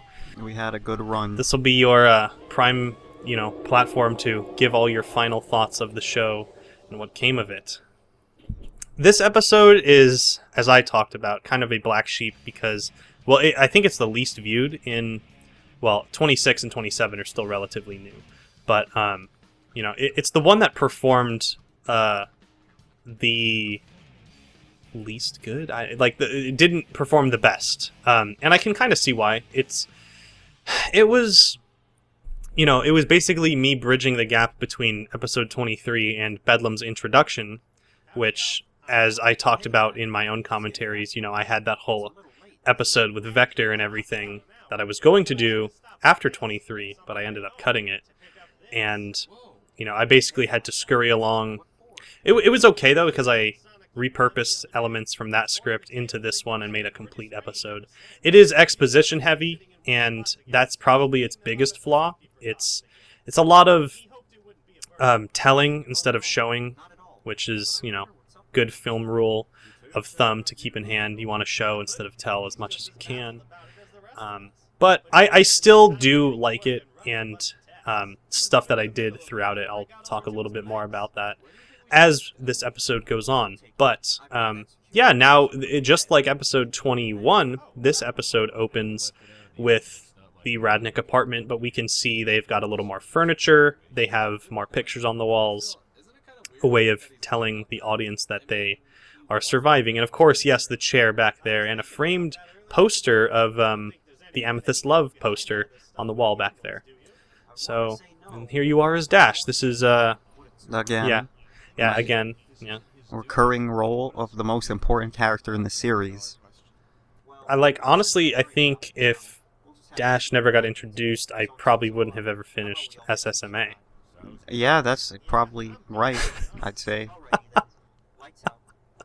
I mean, Bedlam couldn't exist without Dash, if we're being honest. I'm gonna leave the drawing that line of logic to everyone watching. Just have fun with that. Put the pieces together. Oh, I didn't even notice when I did my own that this is that's Threek Donald's in the background. That's continuity. You know what take? Yeah. No, not really. But it sort of felt like a message. Yeah, exactly. But not a typical message or anything.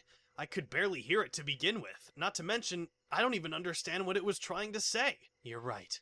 It does give me this really strange and ominous feeling, though. It kinda seems like it might have something to do with chaos energy. Oh, I think it's safe to say that it does. Isn't it great when characters... I mean, we saw this a lot in SA2 and 06, when they just, like, take the emerald out from their question mark pocket.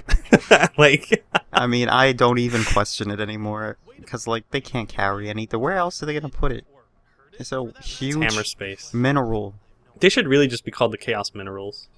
I like here Dash goes through his arc of where he becomes a villain temporarily until the heroes win him over again.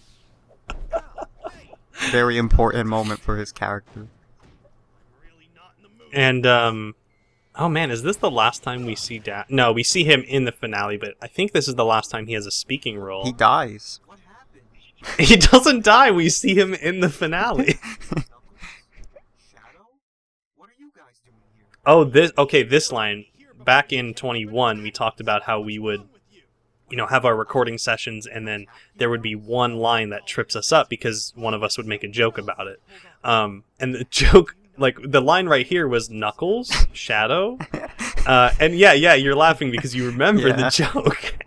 And it was like a dumb joke. It wasn't even that funny.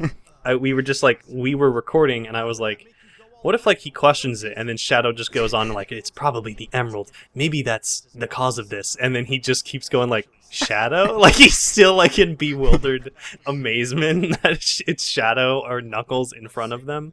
Or in front of him, rather.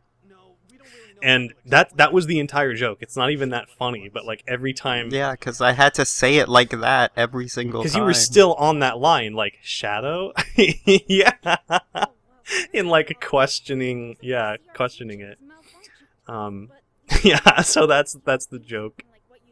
And that's it. It's not even funny, but, sometimes that happens. But you know what is funny? Tails' laptop. That's true, but it's a real laptop. Yeah, it's not the paper that says Tails' laptop. Right, yeah. I think that's still in this set, probably. I did end up using that up until the very end, but I showed the back of it instead. So iconic. Yeah. What is it called? Prop. Yeah, the Tails' laptop. I'm gonna sell that for, I think, probably like $1,000. An artifact used on the show itself. Dash's brigade leader band. $1 million. I remember I made one of my own because Dash makes an appearance. He cameos in my show at a restaurant table. That's right. I totally forgot about that. And I made my own little brigade leader band and put it on him so it looked like he was there. He was visiting. Man, there is a whole arc there. Like, when did he even go to the Speed Stories universe? You see, we need a series about Dash because he has a very interesting story that I think needs to be told. Dash Stop Motion Adventures. That's the next series. Coming to you in 2055. That's it. It's a slow burn. I'm gonna have to simmer with it for a while. Why is Sonic and Shadow always leaving their shoes around? Yeah, Chris commented on that too. I don't know. I liked leaving them around because they were like cool little thing. Like, because those were from broken figures that I had salvaged the shoes off of, and they just looked neat. There isn't like I don't know why Shadow would have like an extra left shoe at Tails' lab, but I don't know. Tails uses it to study it. Because how does he hover? How does he do it? That's true. Maybe he's, because we see a Shadow and a Sonic shoe back there. Maybe he's trying to like implement the hover into Sonic's shoe. Wow, that's the little side story. We're exploring all kinds of hidden lore today. We'll hear and see about that in Dash Stop Motion Adventures. I just imagine Dash Stop Motion Adventures being the most absurd stop motion ever. Like it doesn't even have to do with like these characters or the Sonic universe anymore. You just see like freaking Scooby-Doo pop up and like very early Sonic stop motion adventures with like Dragon Ball Z character. Like it's really ridiculous. Oh yeah. I talking about Dash actually just made me think of something that I actually wanted to do a while ago. Back when I introduced, or maybe it was before I actually formally introduced the Radniks, I wanted to make like a stop motion short, which is, as some people that have watched my channel for a while, is something I almost never did. Like it was always episodes. Like I almost never did shorts. I wanted to do one called Badniks on Break, which was like based on the idea of like the Badniks that are in Robotnik's lab when Sonic gets roboticized back in episode 15. And I wanted to do just like a short, maybe like 5-minute short, like just showing what the Badniks did when they weren't fighting Sonic. Like maybe start with showing them fighting Sonic and then transition them into being on break as if it's like a job they actually take a break from and just show what they did. I never really got past just that idea. Like I never really had anything jump out at me that I wanted to do in that short, and obviously I never did it. Which is good because that's before like I solidified the idea of the Radniks and they became something much better anyway. I think so. Ah! Huh? Oh no, what happened? Are you okay? Yeah, I'm good. What did it say on the scanner? Let's see here. Oh man, it looks like the energy output from all the emeralds is pretty irregular.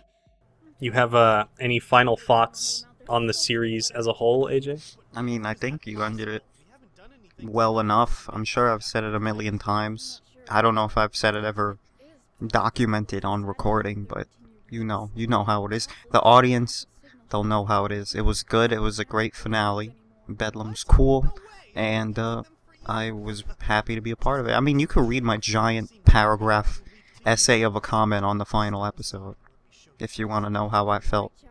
And also subscribe to my channel. For people that don't want to read that paragraph comment, just since this is the last appearance of you in these commentaries, just run through some. I'm not saying like just praise me. I just disappear.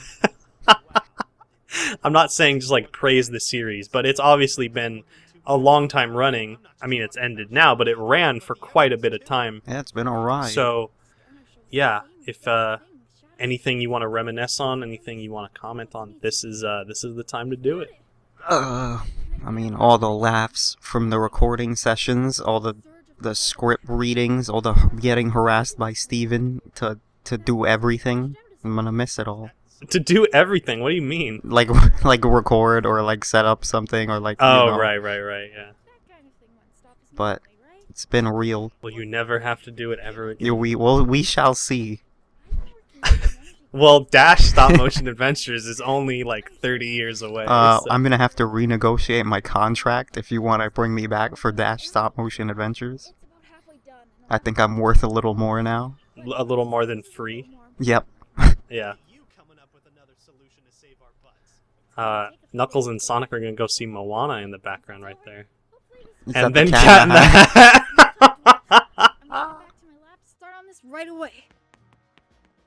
Come on, Knuckles. I'm sure he could use a hand. Let's get the emeralds and follow him. You got it. The ultimate power. Wait, what?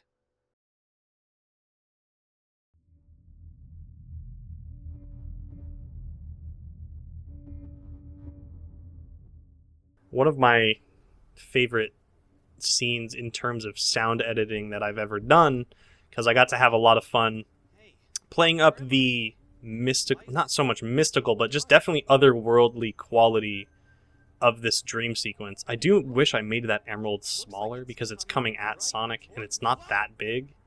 Wish I made it like more tiny. It was really tricky kind of putting all these layers together because there's no background. Like, these are all PNGs on nothing. So actually like getting a sense of spatial, relations between these objects was like really weird. I've never had to do anything like this before or really after. But it's a dream. Physics doesn't have to exist. That's true. Yeah, that's very true. And yeah, this sound breakdown, right? As I think he was having that nightmare because Gamma over there was looking at us funny. And I think he was feeling some type of way on account of the Sonic Philos poster behind him. And he was probably still hung up on the question he asked out loud in episode 17, who's Umbra? Even though he has a poster of him on his wall. He still doesn't really know. The mysteries, will they ever be revealed? Find out in Dash Stop Motion Adventures. This news anchor is Moshe, SMB Sheepin 4, who has also been in these commentaries. For a couple of these episodes, I wanted to get the entire gang of the boys together, including this one, because actually everyone has a speaking role here. You as Dash. Actually, I think all of you as the Radniks except Moshe, who played the news anchor. But unfortunately, it is impossible to schedule like 5 people at once. Yeah, before it was easy. We were all doing 3-hour-long streams of us talking and answering questions, and now we're all dead. So, yeah, let's assume it is for now. Sheesh, it's like it's just thing after thing lately. You're telling me. So, what was your dream about? What? When you picked up, you said... Coming up here is my favorite scene of the episode, and what I think is truly the best scene of the episode is the Sonic talking to Eggman in his jail cell, which is a dynamic we've never seen before, and, Sonic being able to talk to Robotnik in a way where he's not a threat to Sonic in the moment, because he's obviously in prison. What is he going to do? Nothing. Having Robotnik jailed and having Sonic be able to just sort of question him, assuming he's the cause of all of this, when maybe some of the, people in the audience might have also assumed the same thing, but quickly basically saying, no, you're stupid, I'm not doing this. Well, that was, oh no, Silver is in this episode too at the very end. But yeah, any last comments on voicing Dash and Silver? I liked voicing Dash and Silver a lot, probably more so Silver because I got to do a lot more with him. But Dash is still fun for just being Robot Man. But I'm glad you gave me the opportunity to be Silver, because I wasn't at first. That was before I even thought I had the chops to even kind of do something like that and be that prominent of a role, because I was never really the voice acting type. But I think the practice and fun I had doing Silver and Dash on this show helped a lot, and I can just kind of do it if I have to. I'm a professional voice actor, if we're being honest. I mean, you've won several Grammys from it, so I think it only makes sense. True. And I'm getting my own spin-off show. There he goes, being stubborn again. He does know that this thing took you days to complete, right? He does, but I think I might have an idea of what he's doing. Either way, we're just gonna have to move forward without him for now.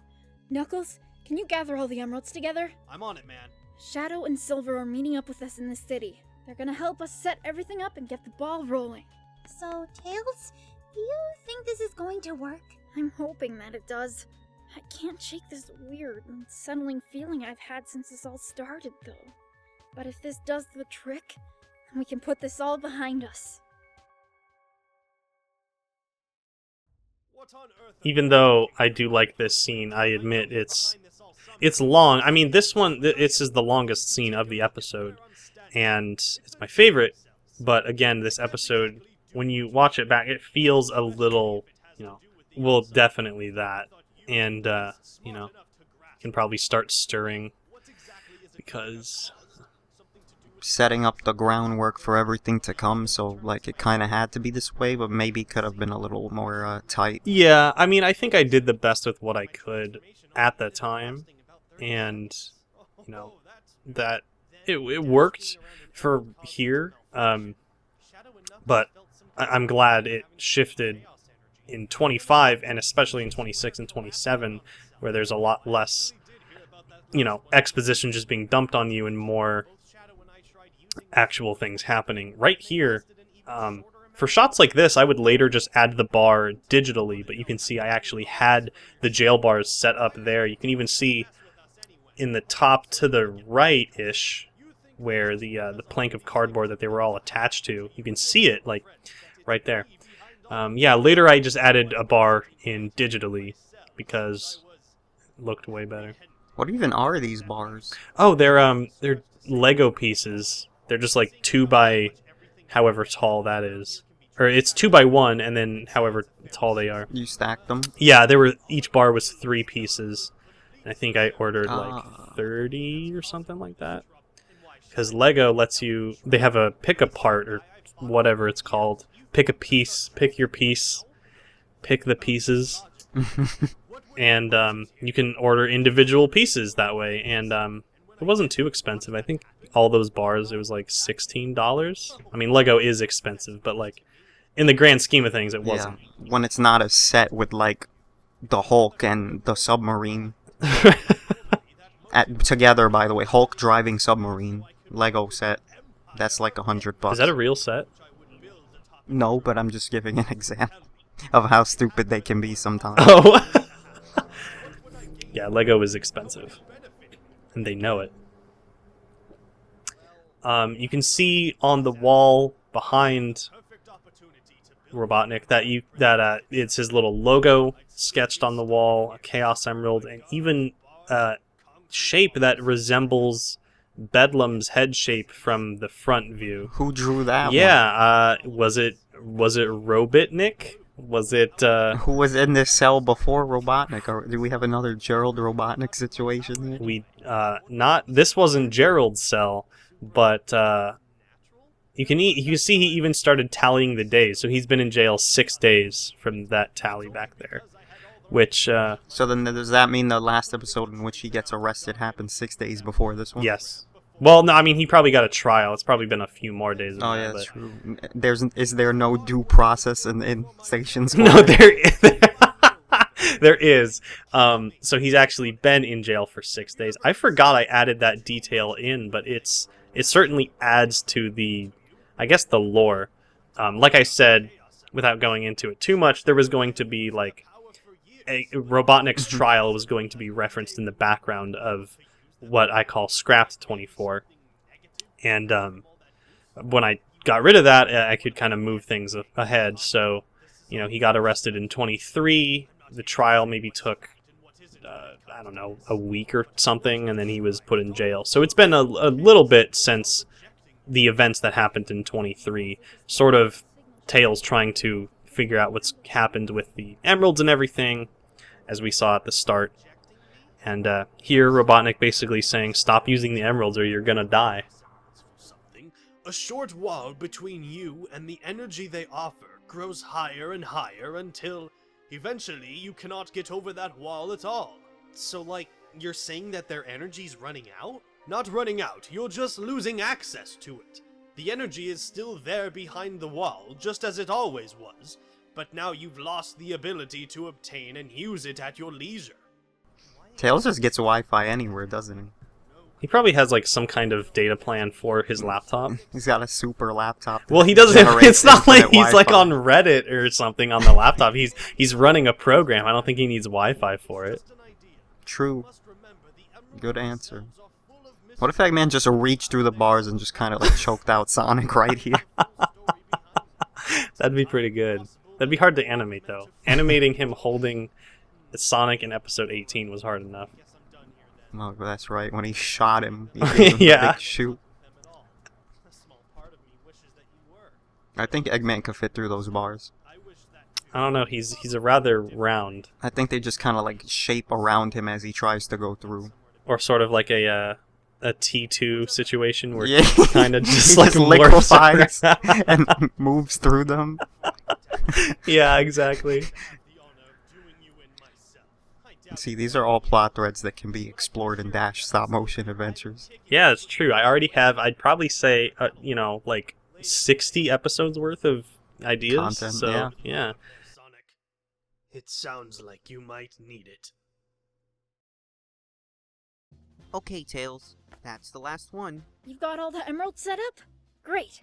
Program's booting up right now. After that, we can get rolling. Hey, Tails, you never did explain what exactly this thing is supposed to do. This scene is very important because it is what bleeds into 25, and it's, of course, where Bedlam gets introduced at the end here. And that was a stinger that everyone was very much like, whoa. There hadn't really been an OC?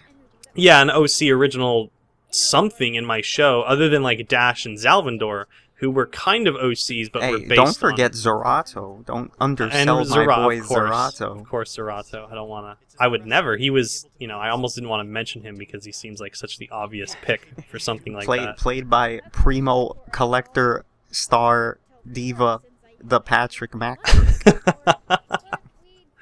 And, there was no originally designed, completely new character had been introduced like this before. And I knew it was I already knew the audience was going to be against me to an extent.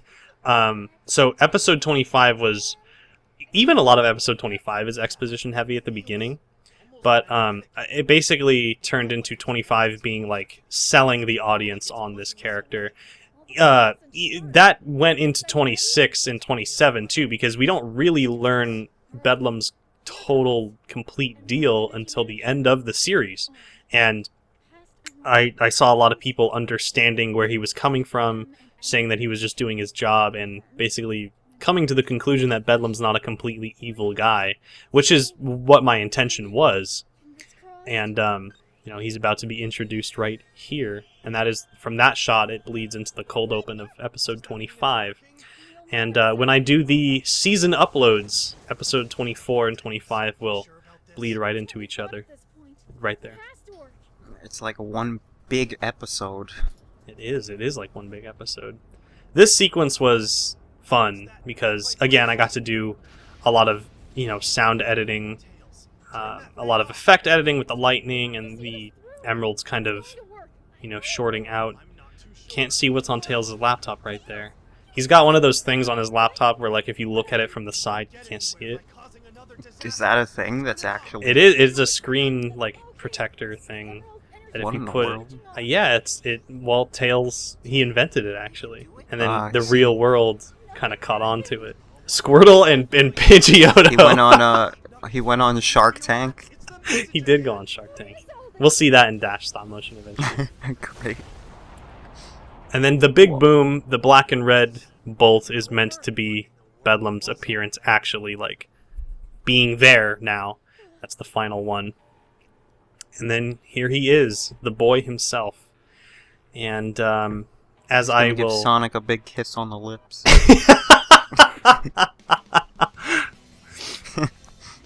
Yeah, that was quite a stinger ending. Certainly something new for the series. The episode 24 going gray right there is meant to represent the loss of use of the Chaos Emeralds. I played around with color like that in 24, 25, and 26, I think, to an extent. In the credits, I mean. Silver LifelineTheHedgehog. Any final thoughts over the credits as we say goodbye to you in these cast commentaries? You'll all see me again real soon. Real soon. Are you lying? And, no, because I'm gonna be in Dash Stop Motion Adventures. Oh, duh. that's true. Well, that's coming out in 2055, I already said. That's soon to some people, right? I guess in the grand scheme of several centuries, that's soon, but... It's relative. But yeah, it's been a ride, Steven. Thanks for having me. Of course. Thanks for being here. I look forward to on this whatever crazy projects ride. you got on the horizon.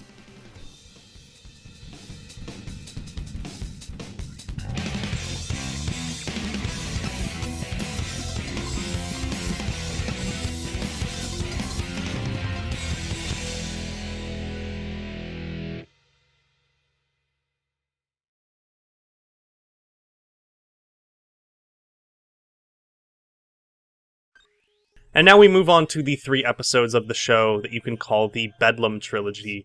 Joining me for the remainder of the cast commentaries is Evan, who you also may know as Mardiculous, known for Evan Dub's perfect redesign streams, being the host of Tales channel, and much more. He got his start on YouTube over 12 years ago, and he was also integral to the last few episodes of Sonic Stop Motion Adventures, playing the role of my own character, Bedlam. Evan, thank you so much for joining me. You're welcome.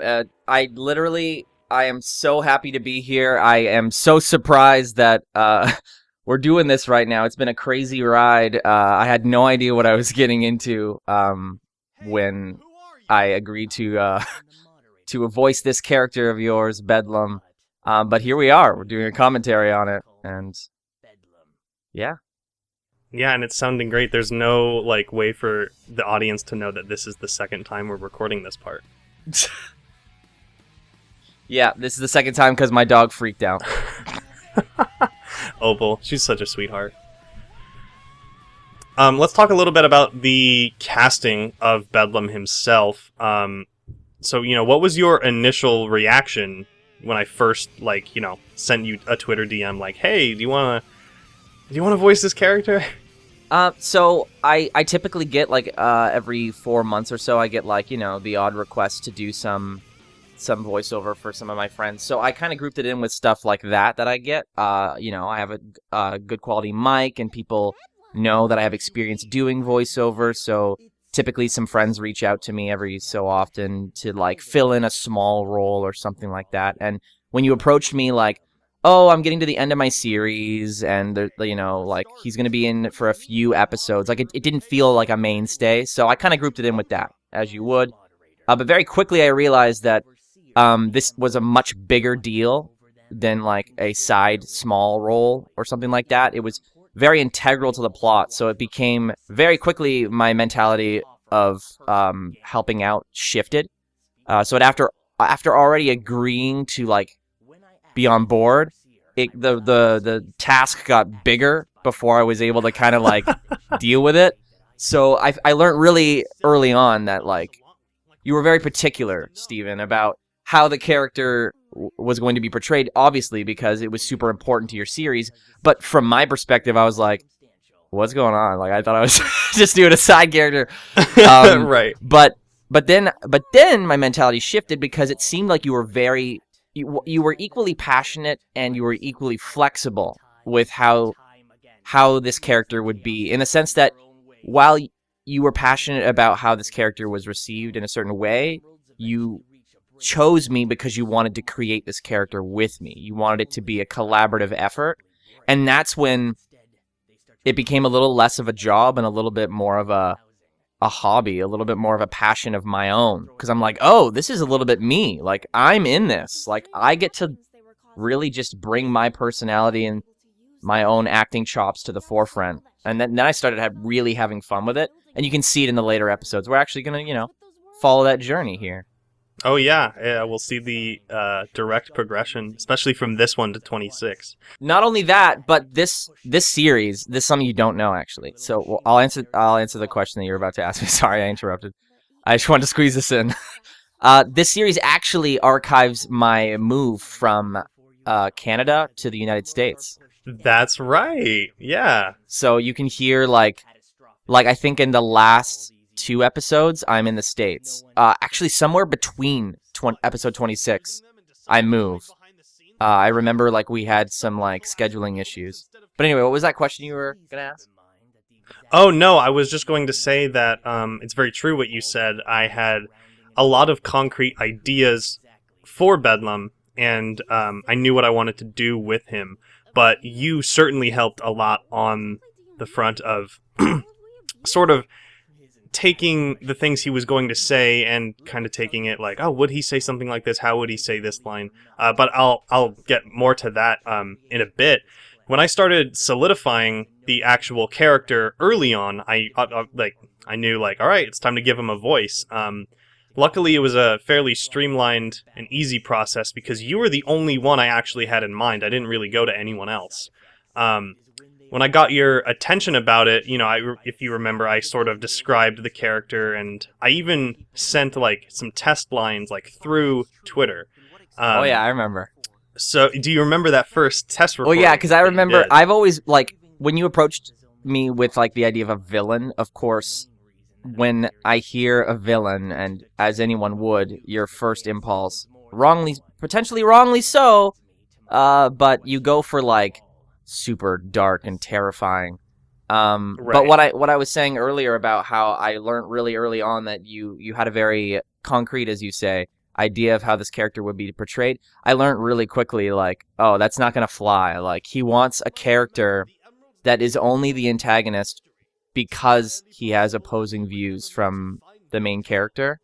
And I was like, that's exactly and right. I was like, oh, I get it. So this is not like that's literally the exact moment I realized, oh, this is actually like a collaborative effort. We're trying something like really creative and fun here. He wants to play with an interesting story. Like it's super interesting. I mean, like if you look at it, it's very easy to look at this as like, oh yeah, it's the fan character that's really strong and he challenges Sonic. But right. that is just on the surface. And I'm sure a few people do receive it that way. But if you're into this and you're looking for like lore and like characters being useful and helpful and everybody just like having their own drive, like and nothing is placed unintentionally. Anyway, I could just ramble forever. Well, that's what these commentaries are all about, rambling. That first, I have it in my notes, the first file, the first time you recorded for him, is dated November 15th, 2016, which is about 2 years ago at the time we were recording this, but even that was a couple months before 24 went public. And going back to 24, of course, this episode opens with a cold open that is cut together from the ending of 24. You know, he appears and then he does that at the very end. A lot of people might not know that was actually you, that you recorded that. What? People don't like. People didn't think that. Well, it's easy for people to, because in the credits of 24, Bedlam and who voiced him, they're listed as question marks because I wasn't revealing his name yet. Right, I remember that being like seeing the humph and then like, did he reveal like it's me?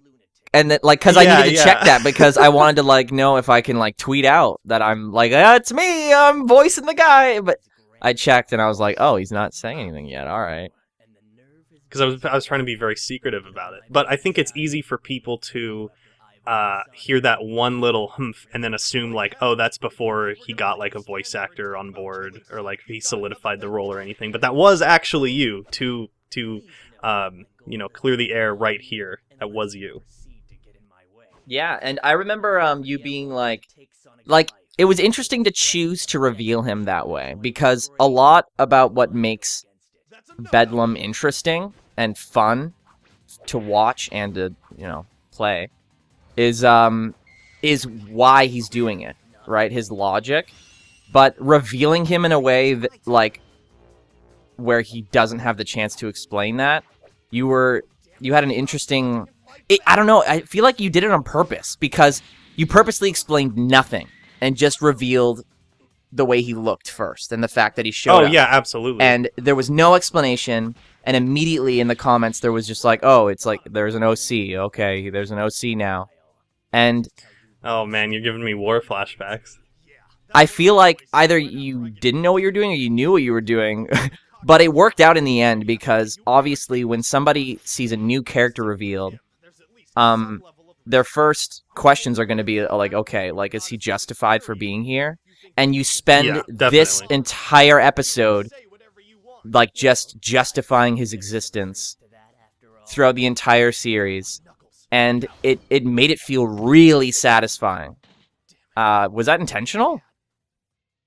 It was, yeah. I never planned on revealing him and explaining things at the same time. Like, he was always meant to kind of be the stinger reveal, and then to be elaborated on in the next episode. But yeah, man, that's very true what you were saying about, like, oh, it's an OC, people automatically assume the worst, especially if it's, in the world of Sonic. Which is, like, I got what I signed up for in that regard, but to the people that have watched this series credit, like, he went on to actually...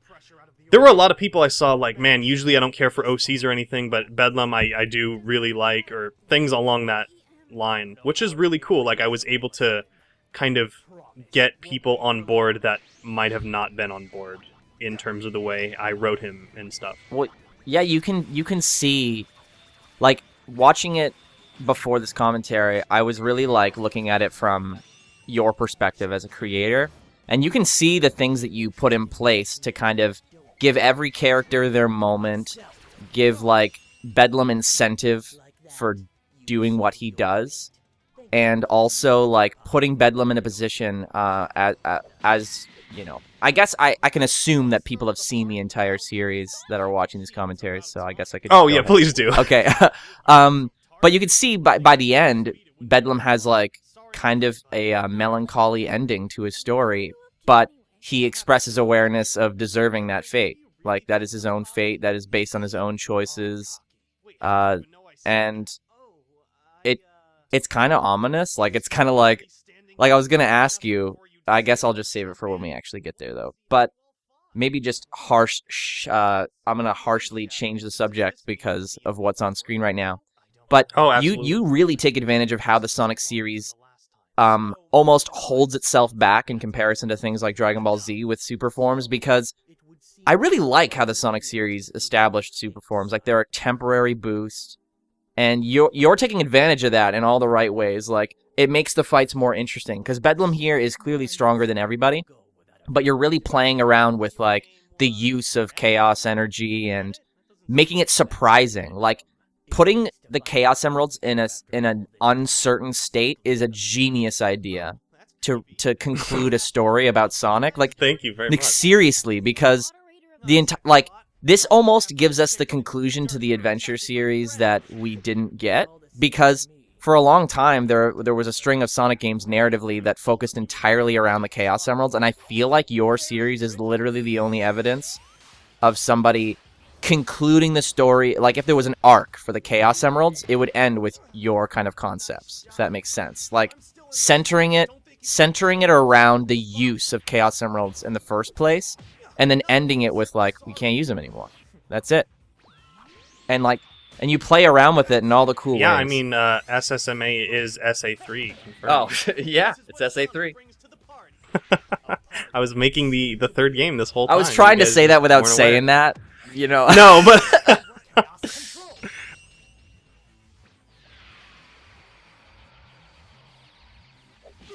Okay, now I want to harshly change the subject, because Bedlam's about to go away for this episode.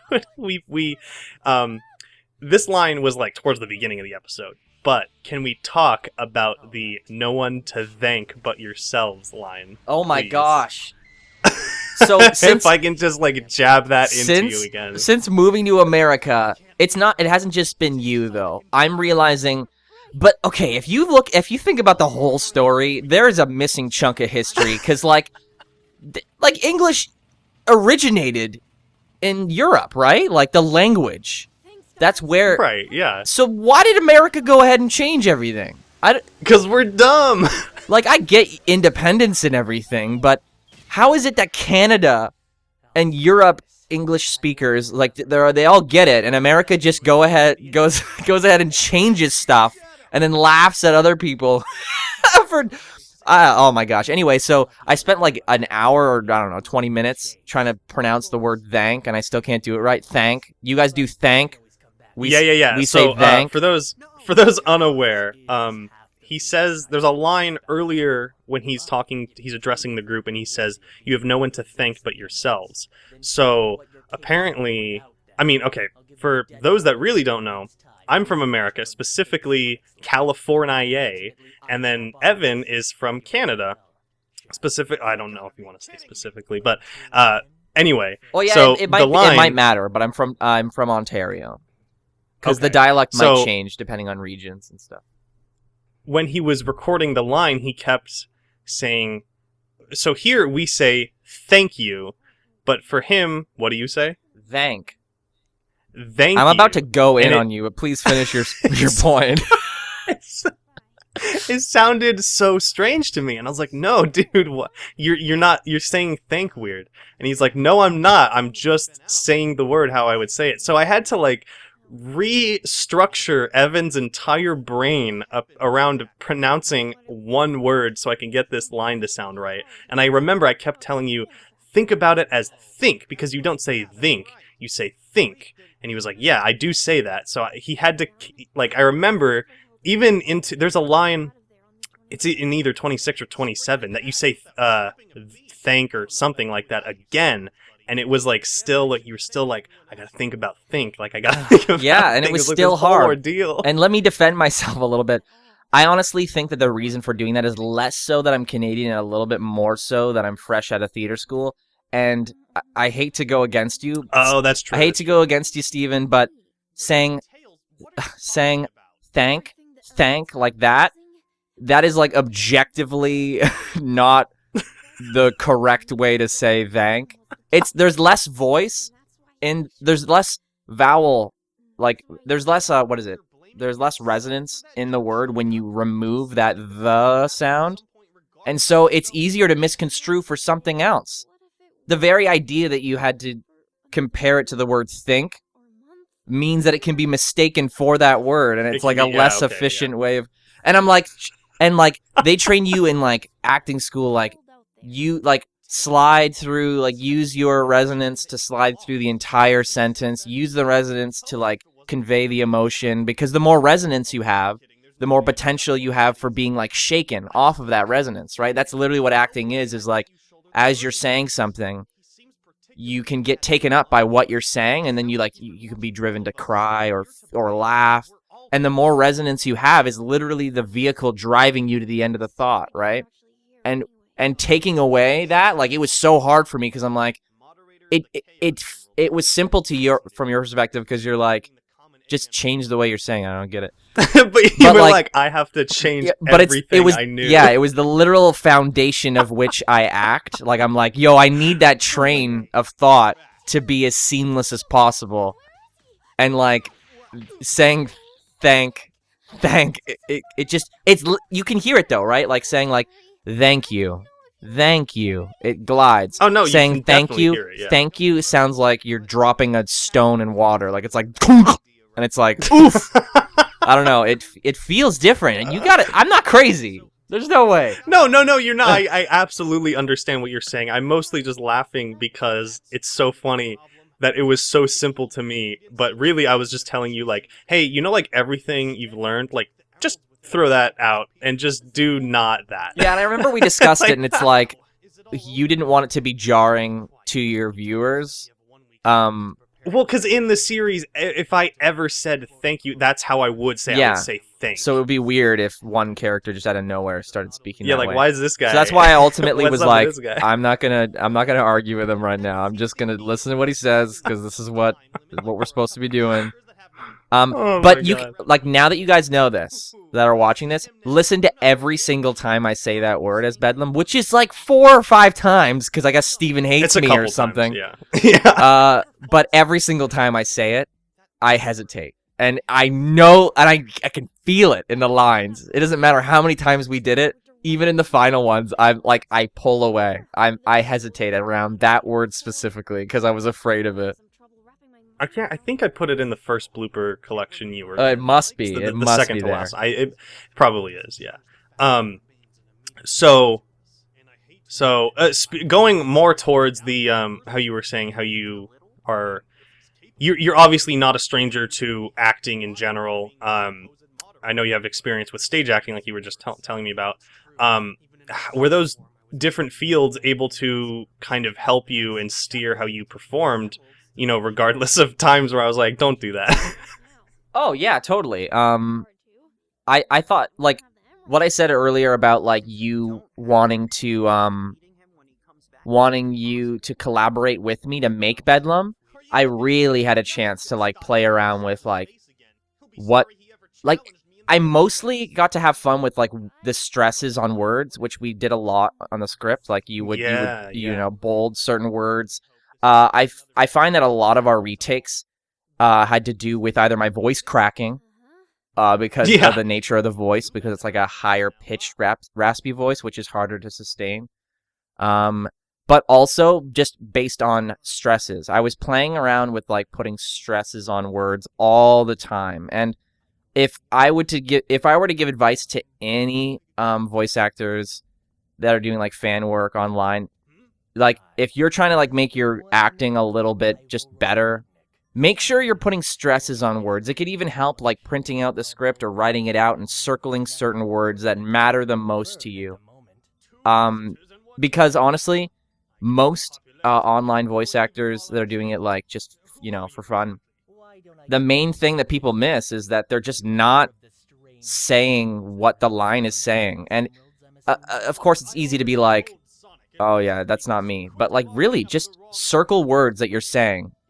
Put them on the paper. Make notes. Do you need to make a pause? Just think about what you're saying. Think about what it means. And you can tell that early on in my portrayal of Bedlam, I'm like, I have no idea what I'm saying. Like, I'm just explaining. Like, I didn't understand. But because I was, like, pushing Steven, like, what does this mean? And, like, why wouldn't he just do this? Like, I started getting invested in the character, and you can see my understanding for the character growing, literally, like, in real time right now. Also, why is Bedlam's head behind Eggman? Why? That's an Easter egg. Yeah, some people caught that, and some people, most people didn't catch it. But yeah, it was mostly just meant to. I think it actually appears on the wall in episode 24, so it was more like a foreshadowing kind of thing. But now that he's here, it's just like, hey, that's my head. Another thing that I used, hey, that's my head. Hey, check it out. How did you know? Anyway, I'm gonna kill you tomorrow. Anyway, not tomorrow. Anyway, I was like, I heard someone in my head, like, writing the comment, it wasn't tomorrow, is it? Anyway, I also used, like, a bunch of techniques to, like, just, I really had to, as many people know, dropping my breath. Like, so it may seem like I'm barely breathing in a high-pitched voice like that, or a higher-pitched voice like that, but it really needs to be supported with breath. If you're trying to do a voice like Bedlam's, my best advice would be, you need to take, like, big, like, I'd say, like, 60% bigger breaths than you're used to taking before you start speaking. The more support you have, the easier it's going to be. And that's also why Thank is especially hard to say as Bedlam, because his voice is like he needs that's literally the resonance is the and when you take it away at any point, it sounds less like him. Anyway, this was the episode. I think it probably uses more breath too, saying thank, because it sounds like you're exhaling more. I wouldn't say more breath. It stops it, so it feels like, to somebody who knows it's happening, so me, whenever I watch this, that it almost like it drops character because everything else he says is so flowy, because he's always trying to get that. My voice cracked right there in real time. That's what it was like to be in a recording session with me. That's what it was. It's just like that. True. Anyway, yeah, his whole voice is just like the whole time, mostly.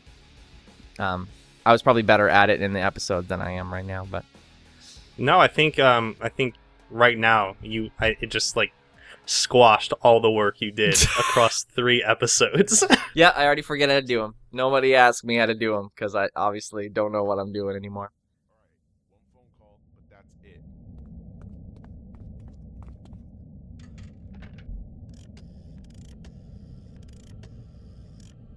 User Ivo Robotnik. Startup code KHSNO93. Initiate startup.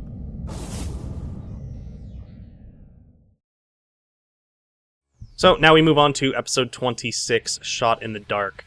I've said it multiple times, but I feel like it's important to state again that I worked on both episodes 26 and 27 simultaneously, meaning that not only were they shot and edited back to back, but the lines were also recorded back to back most of the time. And like you said last time, in between happened your move to the United States. Right, yeah, and I think the beginning of this is still in Canada.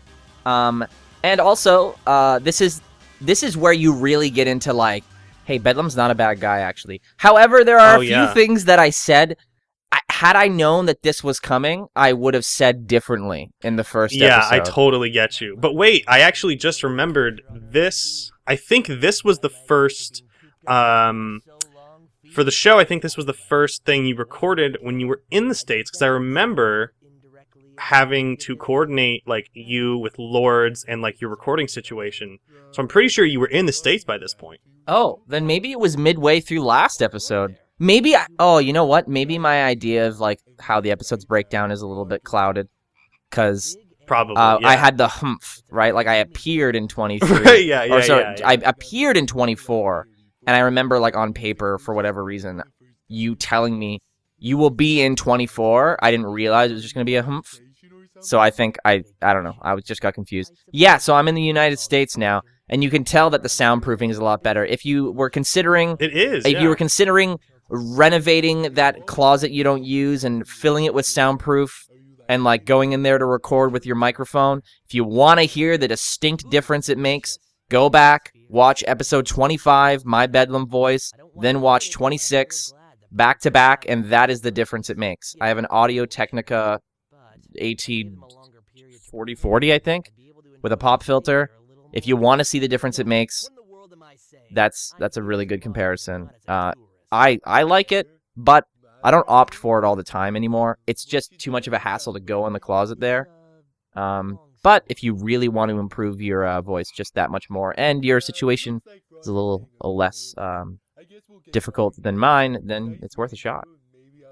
So I have more to comment about your recording setup for that, but real quick, as you stated, this opening scene with Big is very important to show in terms of Bedlam's character. I was able to illustrate a different side to him and show that he's actually not just an evil guy. He's just a guy trying to do his job and maybe taking it a little too far. My favorite part about the scene is just hearing you say the lines that you do say to Big, and you sound like so friendly, and it's so almost jarring in comparison to what we saw last time, but jarring in a good way. Yeah, it really focuses. I don't know. That's objectively good writing as far as I'm concerned, because if what you're doing in the next episode or the next chapter of whatever you're writing informs what's previously been established, there's no way that's not good.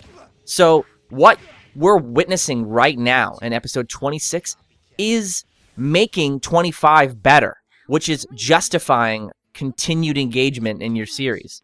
This is just good.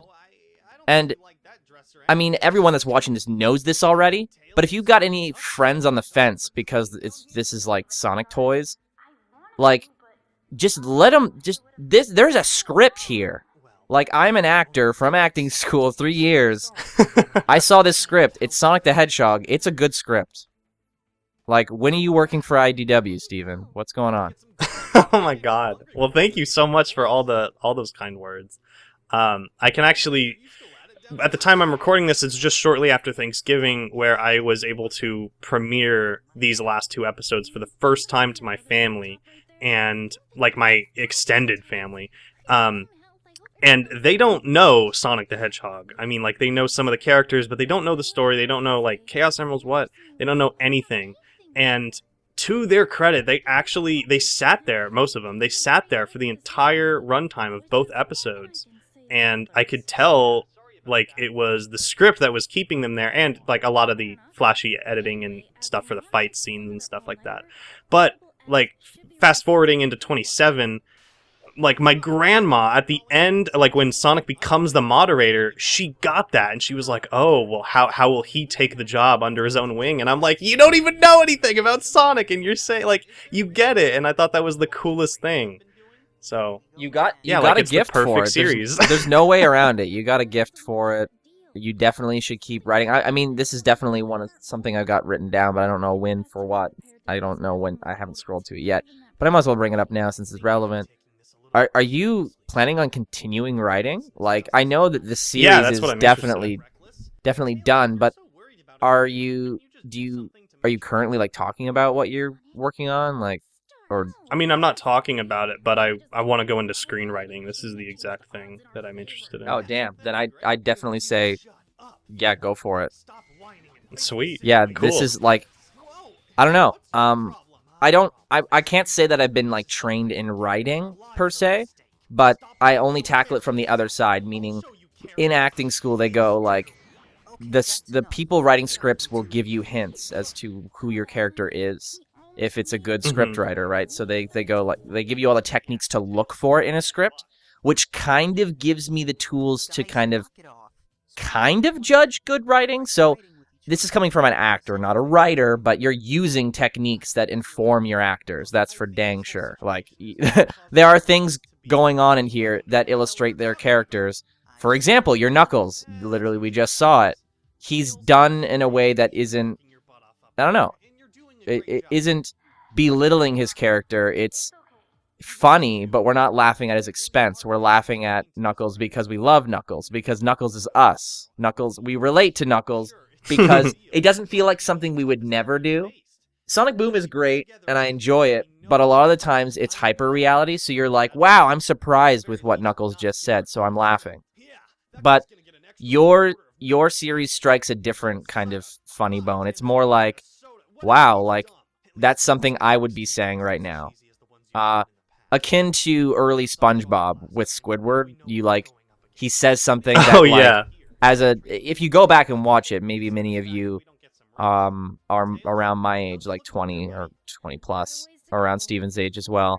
Go back and watch it. Like, that's literally what's going on in your mind when a character like SpongeBob is being annoying. Like, the comment that's made by the supporting characters is like the viewers going like, what the heck? And your Knuckles does that really, really well. Which is so funny that Knuckles is your Squidward, kind of. I never thought about it in that way, or at least comparing it to a character like Squidward. I would have never made that comparison. I mean, he seems like everybody is in a state of hyper-reality because there's like the stakes are so high, but Knuckles just seems to be like very like just like, hey, throw me at him again, like we can do it. Like, because he's not saying anything preposterous. Everybody else is saying things that are preposterous. It's different, right? Whereas in Boom, everybody's saying real things and he's saying unreal things. He's just a contrast, and it's a different contrast, and it's one that I prefer for Sonic, anyways. I wanted to go back and say, well, so last episode, Lords was in the credits in the special thanks. Because of how she helped record sometimes in how your recording setup was. So can you talk about you touched on it already with the whole closet thing, but your recording setup in general, what was it like to work with it in, you worked with it a lot because we recorded quite a bit. So regrettably, this kind of took a lot of the fun out of the role for me, because as I stated earlier, I don't use the setup anymore. But I find it does improve the quality of a voice like Bedlam's, and I feel like if I were to go back in time, I still would do it again. It's just I don't have any. I'm not doing any voiceover right now. That's, I think, the main reason I don't use the setup. But I was in a closet, full of soundproofing panels. I can stand in it comfortably. I'm not squished or anything. It's a relatively big closet, and it wasn't used for anything. The apartment was being renovated. So the floor was like complete concrete. It's a perfect recording studio. It looks nice. I hung up some like Christmas-esque lights in there. Like, it looks nice. My mic is like all like propped up there with the arm and everything. But the problem is, when I'm in there, I can't control my computer. My computer desk was right next to the closet there, so almost ideal. But I can't control my computer. So for a while, I downloaded an app where I can like control my computer from my phone. But then my phone would always die. That's right. Yeah. Or I could barely see what I'm doing because I'm using the touchscreen on my phone as like a cursor, and it wasn't practical. So for I think like one of the episodes here, I asked for Lords' help, because I wanted to spend less time editing through everything, because the first couple of times I just pressed record and kept it that way and then spliced it up later. But I ended up just doing that in the end. Lords' help did help out quite a bit and allowed me to get those lines to you a lot faster for episodes like 25 and 26. But by like 27, I'd say, I was just doing a big recording. And what ultimately made me decide on that was your desire for keeping the bloopers. I'm like, well, if he's just going to have me try to like capture all the funny moments, I found that we missed a lot of really funny moments. As many bloopers as we did end up recording, there was a few that we lost permanently because we were using Lords to stop and start. So I don't know. In the end, it worked out really well. I guess now I'd go back and not have Lords' help now that I mention it, just so that there was more bloopers, because it is definitely worth the extra editing. So I'd say, for more voice acting advice, I'd say just go with like the solid recording, because the bloopers might be really funny. And if you're not having fun with your acting to the point where there will be bloopers, are you really acting at all? You know what I mean? Wow, that's quite the question. Oh, and yeah, the recording sessions were so fun. And sort of now taking just the subject of the recording sessions, I've said it before, but throughout the entire recording process, you were very dedicated to understanding the character and knowing kind of what made him tick and how he would say things. There were several lines, maybe not several, but there were a good handful of lines that were changed during the recording. Like, we both had the script open, and you ran through the line, and I was like, that needs to be changed, and I changed it right there on the fly. Going back to right before the fight actually started in this scene, the line where he says, "Unless you're able to prove yourselves, I will take your lives." It originally sounded a lot more like, I'm going to kill you one way or the other, which was not the point of the character. So I remember that line took a few run-throughs to finally get right, and we did. Because do you remember, he was like very like, I hate you guys, blah, blah, blah. And he does hate them, but like, he's not just a mindless killer in that way. No, totally. There was a lot of small things we had to change, because it's very tempting when you, I don't know, like I was saying before, like if you're not acting to the point where you have a bunch of bloopers to save, then you're not having that much fun, then are you really acting at all? There's also a balance on the other end. While you're having fun, you have to be careful that you're being true to the world. And it's very easy to be like, oh, it would be so much fun to be this guy that just wants to kill all of Sonic and his friends. Because as an actor, you're just like, wow, I just want to go crazy. Like, I want my energy to be at the maximum. I want to just, like, have a blast. And especially somebody who originated, if you don't know, I started, like, on YouTube a long time ago, as Steven said at the beginning, or the last part, in episode 25 commentary. I realized these will probably... Oh, wait, is this all one big upload? Anyway, it doesn't matter. Yeah. I'm breaking the fourth wall a little bit here. Are we in one upload? Yeah, I guess we are. So you already saw that part. Anyways, hi viewers. What's up? What's going on? Anyway, as we said earlier, it's very easy to just like get lost in being that evil character, but you gotta be true to the world of the character. And when I started, like I said, I was being pretty generic evil guy, but then I realized really quickly that there was more to Bedlam. And you have to find a way to have fun within those limitations, just like you would any other game, right? Games have rules. So the game for Bedlam is, how can you be really frustrated, but try your very best to do what's right? Like, because that's what he is, right? That's the drama in his character, and that is evidence of a good character. Once again, acting chops coming back. I don't know.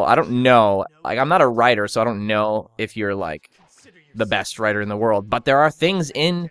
Oh, no, I am. I'm the actual best writer in the world. There are things that are happening in your script. There is drama in the character Bedlam. There are two things pulling against each other, and that is what's driving the story forward, right? He's conflicted himself. He wants to do what's right, but he's super frustrated, and that eventually gets the better of him, and he makes a poor decision.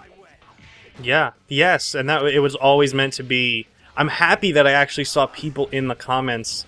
because, you know, at the end of this episode, he uses the emeralds. And it's not until next episode where Sonic calls him out for being hypocritical about it. That was always planned. He was meant to be making a hypocritical, poor decision. And I'm happy that I actually saw people catching on to that in the comments, because for a fan-made show, some people might say, like, you made a mistake, he wasn't supposed to use them, but that was intentional. And I saw people saying, like, that's pretty hypocritical, Bedlam, to use the emerald. And I'm like, yes, that's what I wanted. Yeah, and it's once again, you're using the Chaos Emeralds to kind of conclude this Emerald arc of the Sonic series, because Sonic has since kind of moved away from the Emeralds. So this is kind of like refreshing to see, but also it gives that feeling of resolution like no other series has before it, where like you're using the Emeralds. It's similar to GT, except like, I guess for Sonic, I don't know, like where at the end of GT they were like, the Dragon Balls are done, and like they gave us that little scene with Goku flying away with the Dragon Balls. It feels a little bit reminiscent, or it has the same effect here. The same techniques are being used, where it's like, no, this is the end. Like the Chaos Emeralds cannot be used anymore, so literally the only stories from here are like pretty run of the mill. So the series is ending, and it feels satisfying because we have a character like Bedlam to kind of just like focus everything on him and explain everything, like explain the ending. And I had no idea that that's how big a deal Bedlam was when I agreed to doing him, and that probably might be why. Actually, I want to ask you about this. Just came up. I didn't have this written down, but what made you want to go with like a gruff voice for Bedlam? Like like literally square one. Like why gruff? It was mostly like when I made the character, I didn't know how he was going to sound. And when I had settled on you, because obviously you've been around for a while. And what did you watch to decide me? Like, I know that it's always been me, but like, what was the moment that you were like, oh, it's got to be Evan? I don't think it was one thing that I watched. I think I just was kind of thinking of people and people that I've had contact with, so I wouldn't be like meeting a whole new person through it. So it would be easy, and I'd have reliability in that. I don't know. I landed on you, and I was just like, I think he can pull whatever I need off.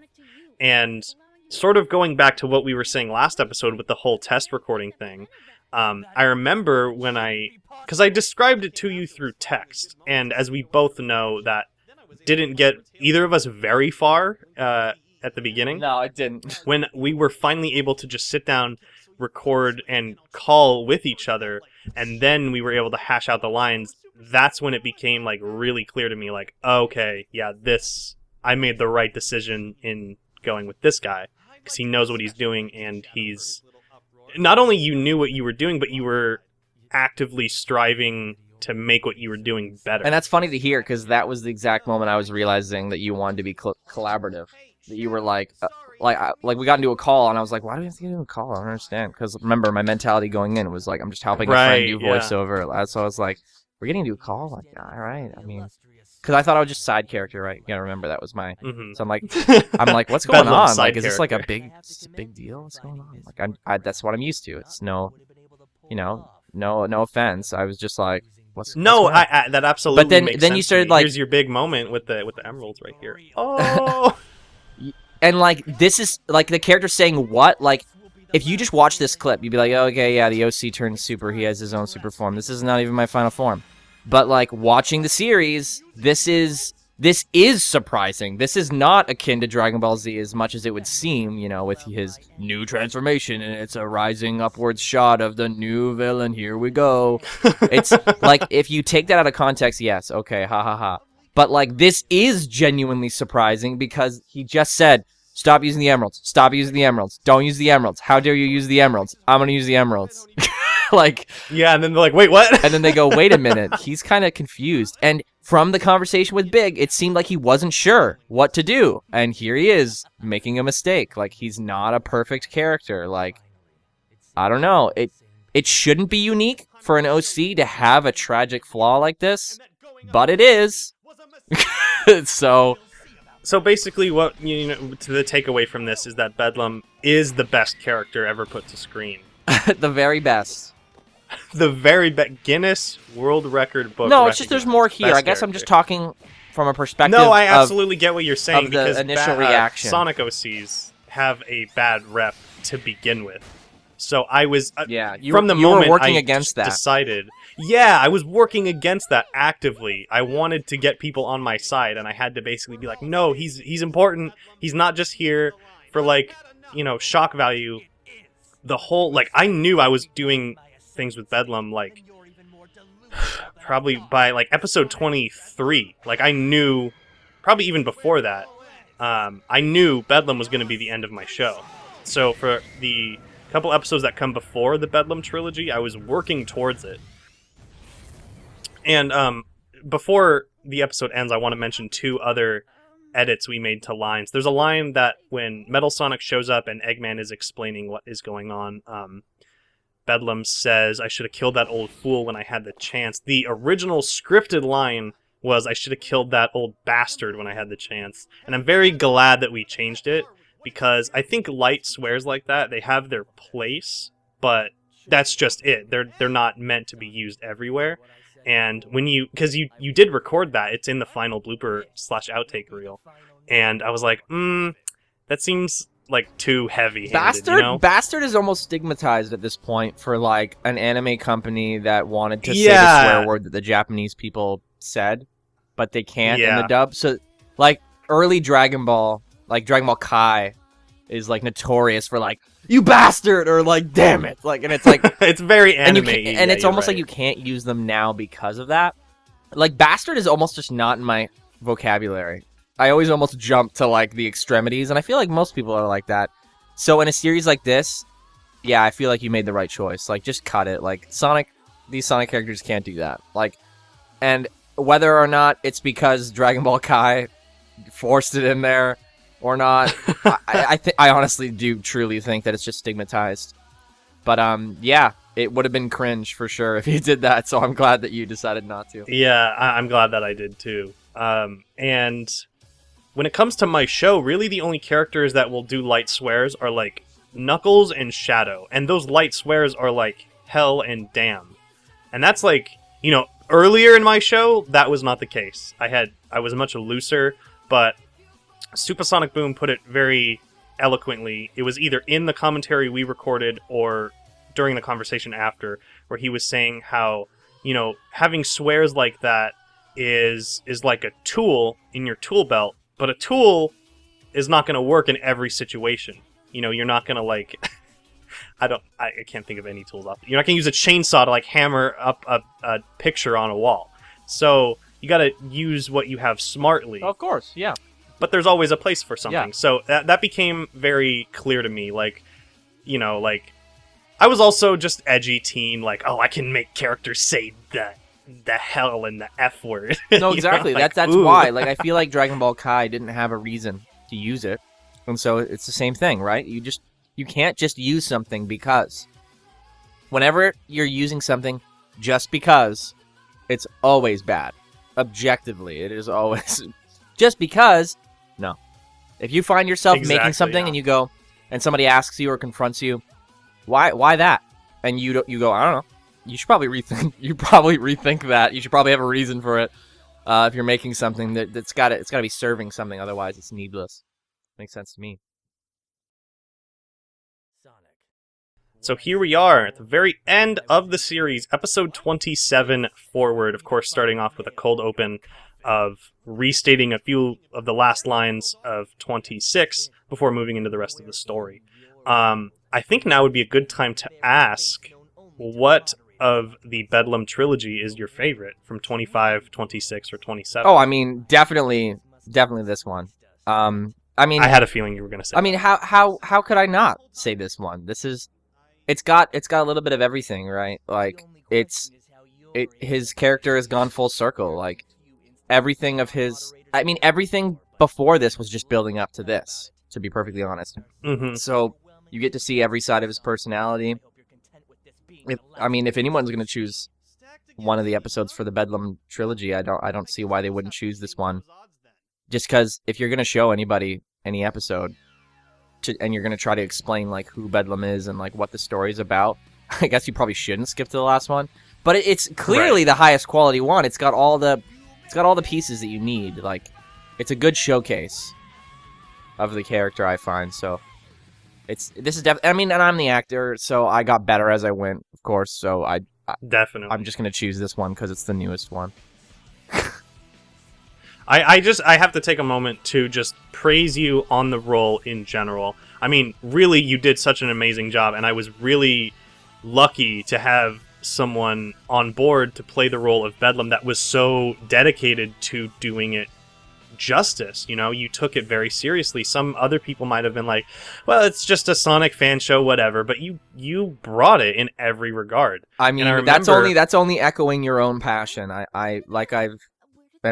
It kind of all lines up with the story I told you. Initially, I didn't think it was that big of a job. I thought I was just doing a friend a favor. But I saw your passion and just how meticulous every choice was made. And as we just said, like, the evidence of a good product is every decision being well thought out. So it didn't take long for me to realize, oh, wait, this is like a really big deal. Because I'll be perfectly honest, I didn't follow the series. Like, I knew it existed, but I didn't follow the series before this. So I literally had no idea how big it was.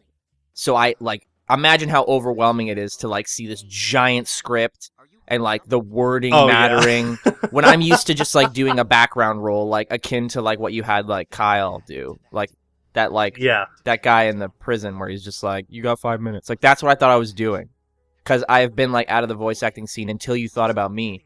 And this was my first like thing, like big thing, so I just assumed it was small. How wrong I was. And when it came to doing the entire show, I remember you were one of the only people I actually described the entire plot of like what you were going to be doing. Which what you were doing was the end of the show. You're one of the only people that I was like, here's how it ends. Sonic becomes a moderator, blah blah blah blah blah. And I think that was really important, especially in these last two episodes. Like, we have the scene with Big and Bedlam, like, sharing the screen.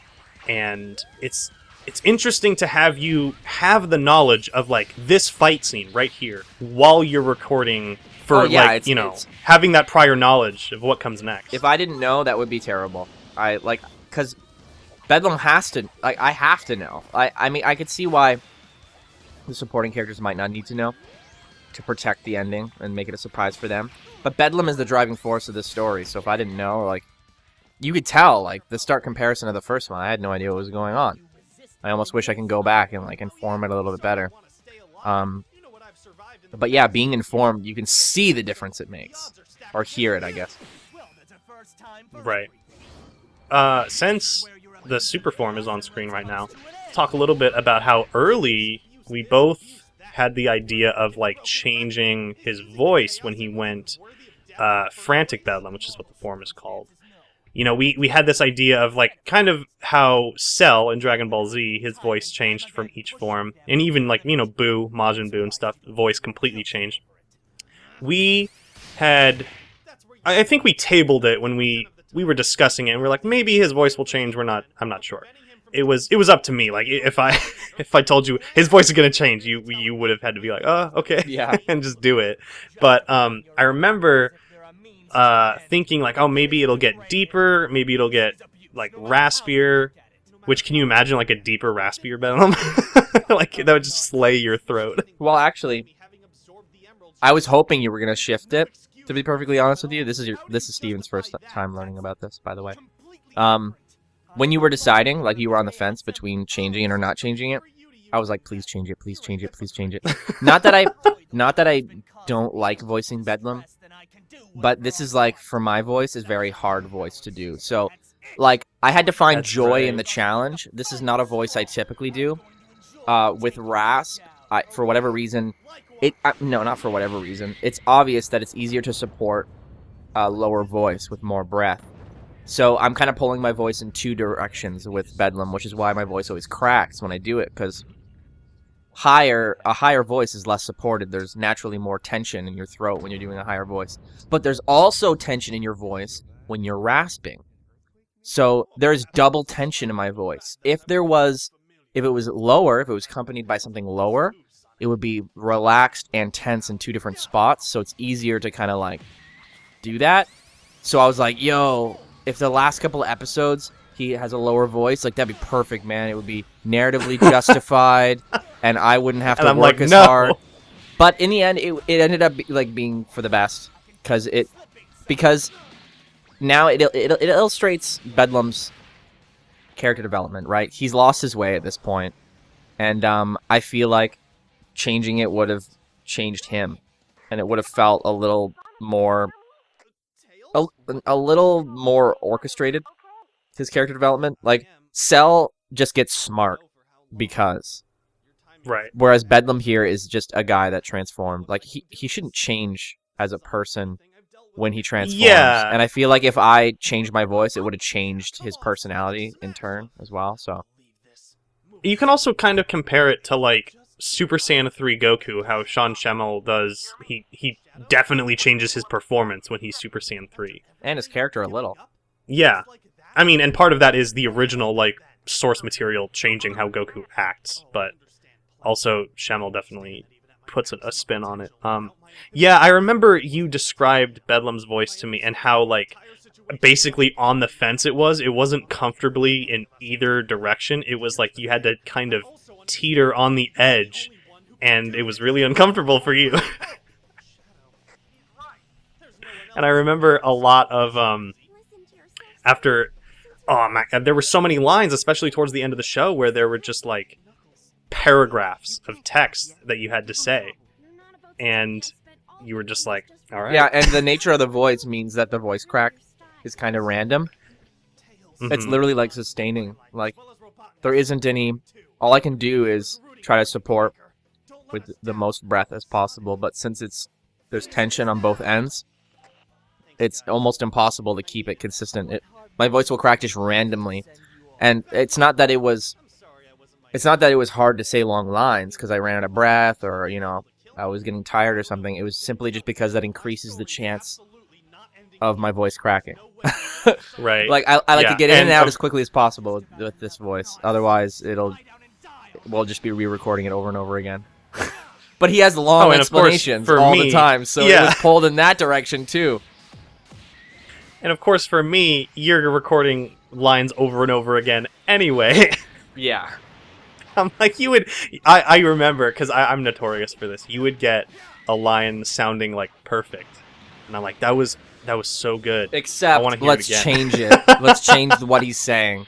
Like, because now I'm realizing, now that we're talking about it, Bedlam himself as a character is pulled in two directions. He wants to do something, he wants to do the right thing, but he makes a mistake. And his voice is being pulled in two directions, raspy and higher pitched, or... It comes full circle. Yeah. And I'm being pulled in two directions as the actor with my own things that I want to bring to the table, but also with what is true to the story as you being the creator. It was definitely an acting challenge like no other, or at least voice acting specifically, because I didn't have as many physical tasks for this role. I remember, so there's a couple times where you, like, yell as Bedlam. One of which was last episode when you shout Chaos Control in unison to me as Sonic shouting Chaos Control. I remember when we got to that point in the script, it was late in the evening at the time, and you had to be like, we have to come back to this because it's late, I can't shout, and it has to be perfect. Like, this was a very important line. And it really was, because I think even then I knew I was going to use that shouting in the trailer. But of course the other one is right there that just happened on screen where you kind of shout in defeat. And that one was, I remember, being a challenge because almost every one you did, you were like, ugh, and then you would end with like, oh, damn it, like, ugh, like just my throat, my voice. Because that was something I knew. Like, I was like, I can't do this. Like it is just going to be luck. Because as I said earlier, since it's just a balancing game with the voice, I'm like, that's just a roulette. Like, because screaming is forcing all of that breath. I got the tension with the rasp. I got the tension in my now my diaphragm because I'm pushing out maximum air. Got the tension in my throat because I'm like, you know, squeezing it so the rasp happens. And since it's not like a lower voice, I can't support it as much with the resonance. So I'm just screwed basically. I'm like, whatever comes out, I hope it sounds good. Like it just and I go for it. The only way in, and you can hear me do it, the only way I thought it might be possible is I'm like, if I start low and I rise up to it, maybe my voice will just kind of like shake into an ideal sound. So it was just trial and error. Eventually we got one that sounded not terrible. And that's the one we used. You can hear me going, I raised to Bedlam's voice as opposed to like going, like immediately in his voice. Rising to it is easier. Much easier. I'd like to take this moment to, and I've probably done this enough in my own commentary that I've done that I haven't recorded at the time I'm recording this, but I just want to shout out Wake Angel 2001 for actually customizing both Bedlam figures and literally kind of bringing him to life. And then, of course, you provided the voice. It was the character of Bedlam only exists because of the triangle of me, Wake Angel, and you, Evan, because we were all very important to shaping the character, and if one of those pieces wasn't there, he would either not be here or he'd be very different than how he appeared in the final. Yeah, and I don't know, it's rare to have like coordinated over such a distance to create something out of sheer love for like a series. Like, I don't know, stuff like that, SRB2 cart right now, it's amazing what fans are able to do. And I'm pretty confident when I say stuff like, I think the Sonic community is really unique for that regard alone. And I think that's why I stick around. While Sonic does represent like games that you may or may not like, whatever, it also represents an entire community of people who are like insanely talented. And yeah, it's questionable that people stick around when the games dip in quality from time to time, but it's more than that. We're a group of people that is just by association to a video game character, we started creating our own stuff in the absence of what we thought was ideal. And now it's more. It is literally a logo that represents a community at this point, and I'm kind of cool with that. I'm kind of cool with that too, man. I mean, this series served as my creative outlet for so long, and it's based in the world of Sonic, so it started as a fan thing, and then I kind of started taking it in my own direction, but with respect to what the games have done, but also taking liberties here and there. Fun fact, that has absolutely nothing to do with you, Evan, but fun fact, this scene was shot at the same time as the appearance, like when you see Robotnik in the jail cell in 26, this was shot at the very same time as that. Oh, you shot this like just moments after. You're like, I don't want to set up this set again, so I'm just gonna do all the shots Basically. now. Yeah, this was the first scene shot of 26. I mean, I always wondered how stuff like that happens, but the quality seems better here. Is it your rendering that's changed? No, the quality is mostly the same. The only way you can really tell is because this Sonic had some jank legs that I tried fixing with the super glue trick, and you can tell looking at the leg joints. Like, look at his hip. Yeah, I can right see there. them. In 26, like for all of 26, for the most part, I wasn't using that Sonic. I switched to a different Sonic figure. So it's funny, because if you look, like, for example, if you look at 24, like, the whole episode I'm using this Sonic figure with the legs. But when people had commented about it, and how it's like, man, does Sonic have broken legs? I was like, I should probably switch by this point. I see. That makes sense.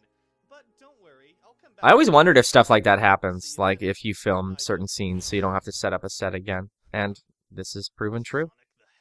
Absolutely. If there are multiple scenes taking place at the same set, I'll maybe not at the literal same time, but like I won't move on to shooting something else until I've just shot all of that.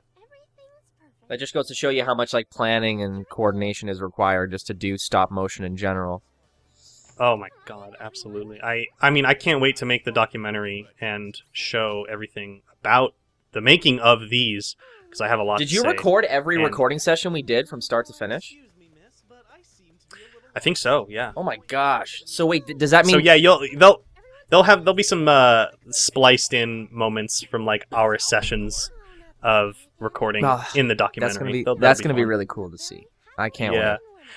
Like, I remember specifically, I didn't even stop recording when we went on the tangent, because, like, a lot of our sessions were like this. We would be recording, and then we'd go on, like, a 30-minute tangent talking about Dragon Ball Z. Like, like that's yeah, how and then happened. I'd immediately, like, because it would be, like, really late or something, and, like, Lord's is like, what took so long? Like, that was, like, a really long time. I'm like, yeah, I don't know. Steven was just, like, really just, like, grinding for those lines. Meanwhile, we're, like, just talking about Dragon Ball for, like, 30 minutes.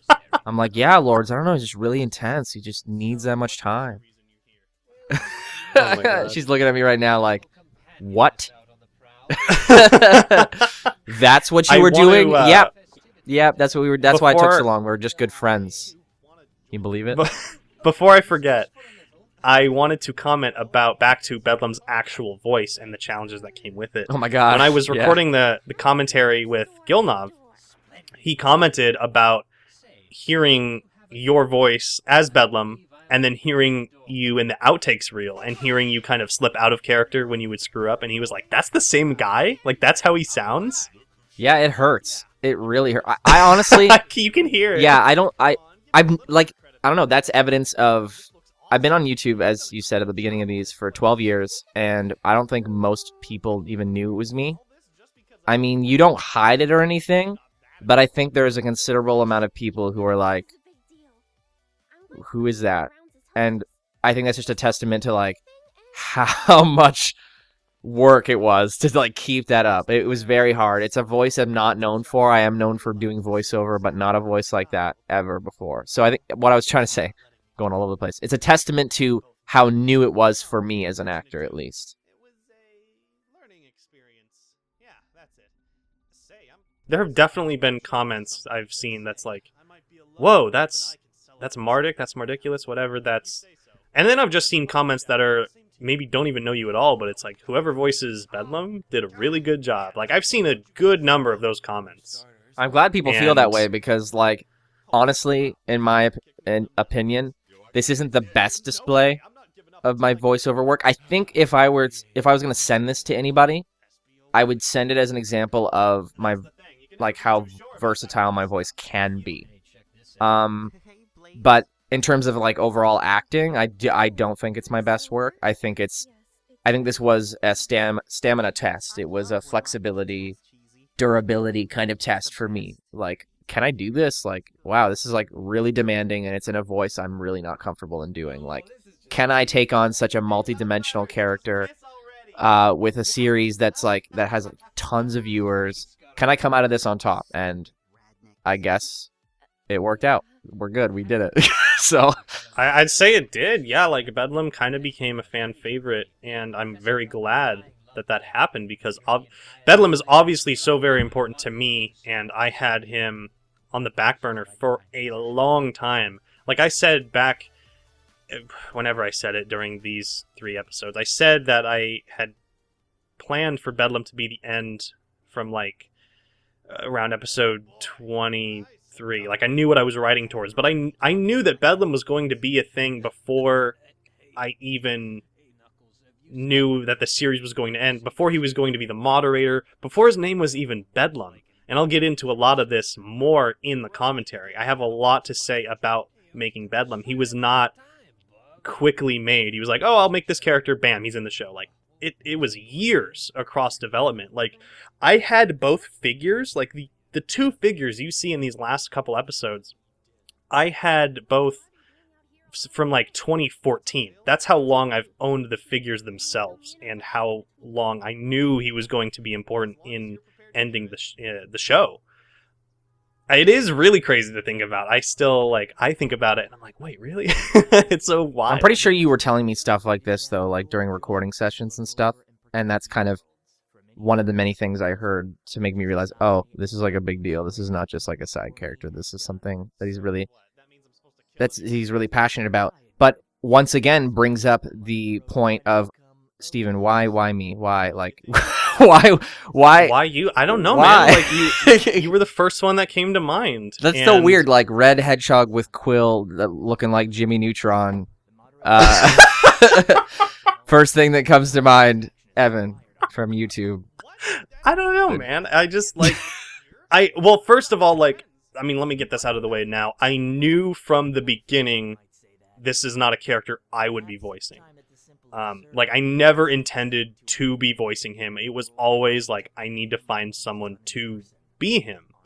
And why you? Like, I don't know, man. Just take it and run with it. And like that, whatever. You're him. No, I mean, I did run with it, but no, obviously, I wish I could go back and like actually find, like, talk to me when, like, talk to my past self when I was deciding on you. Right, I guess Why now him, it's man? like you can't think of anyone else who would be more perfect for it because we created it together. But I mean, with that, all I'm saying is with all that passion that was like clearly like evident from talking to you about this series in these conversations, like you could see from my perspective why I thought it would be something small. But then all of a sudden it being huge, and, you know, that's just the question. Like, okay. But why did you trust me with such a big thing? I guess it was just happenstance. Yeah. No, I mean, your skill, like, I had also been, like, don't get me wrong, I had been watching your stuff for, like, years at this point. Like, I had known about, like, back to your dubs and stuff, like, and the music that you did. Wait, did you ask me to voice for your stop motion thing, like, a way back? Like, not... Like, somebody reached out to me, like, back in the day when I was doing No, it. It wasn't you? I think I reached out just sending something that I had made from my show, but not like, hey, want to be a voice? Because I didn't think there was any character for you. No, to be a voice. I think that might have been you, though. Not for the voice. I'm agreeing with what you said. I think you might have reached out to me about your series, because I somehow have a flicker of memory of knowing you. Like... I mean, when you were like way back then, like when YouTube had the DM system, I specifically remember. I believe it was episode 15 that I sent you. Like, hey, I'm really proud of this, and then radio silence. Oh, okay, yeah. Then it was definitely you. Then it was definitely you. Because I remember not answering it. Dang, even all this time. I don't. I mean, I'm still like that. I'm not going to pretend that I'm like a better person now. It gets hard to think of what to say when somebody just sends me their work. No, I'm completely with you. Don't get me wrong. Like, I'll get. I'm sure you can really relate nice, now. I can relate. I'll get really nice messages that are like, you have had such an impact on me, and it's either like, oh, I don't have the mental energy to respond to this right now. I'll out of respect, I'm like, I'll respond to it later. And then I don't.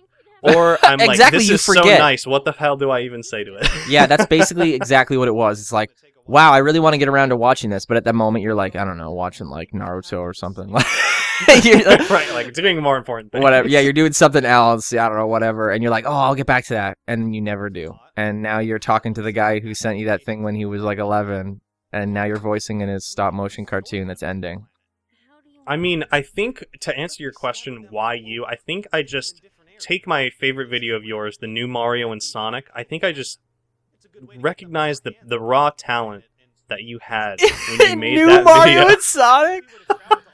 Drown with us for Wii? That was the one. All right, let it be known. That's like my favorite video you've ever made. That's what started my career. Much. If it weren't for new Mario and Sonic, you would not be Bedlam. The one where I put Hannah Montana, a Hannah Montana song in the background, or Miley Cyrus "Start All Over" instrumental. Is that what it was? Yeah. Wow, I gotta go back and catch up on the lore. Yo, I was jamming to that at the time, and nobody even knew. Like, I would just like insert things that I was like a big fan of. But I did that too. Well, yeah, I can see it in the background of all your sets. You just like put memes you like in the background and stuff. Well, hey, so we are basically at the end of the show. The credit roll is about to start. Now is a great time for any final thoughts about either the show or Bedlam or just anything you want to say regarding voicing him and being a part in my series. All kinds of things. Like, I want to ask, but it's a little bit lore oriented. So this is going to sound a lot like conversations that we had during recording sessions, but I think people would find that the most entertaining anyways to watch. But what's Bedlam doing now? Like, because that is so dang sad for Bedlam.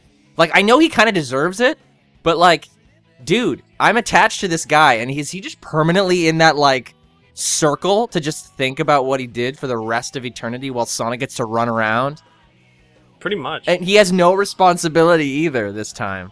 He's just chilling. Yo, that sucks, dude. It really does suck. Yeah, it sucks for Bedlam, but you know what? It's a lot better than what I was going to do originally. Like, early day, before I had a lot of the groundwork laid, I was like, Bedlam's gonna die at the end. And then when it got to actually making it, I was like, there's no way I can kill this guy because he's too important. And that's also so, like, not in the spirit of the show. It's also just not interesting. It's so easy to just kill a character. Oh, yeah. It's like, oh, he's dead now. Goodbye. Like, it's too easy. You're right. So, yeah, rip Bedlam. I mean, he's not dead, but he's just there. Yeah, it's...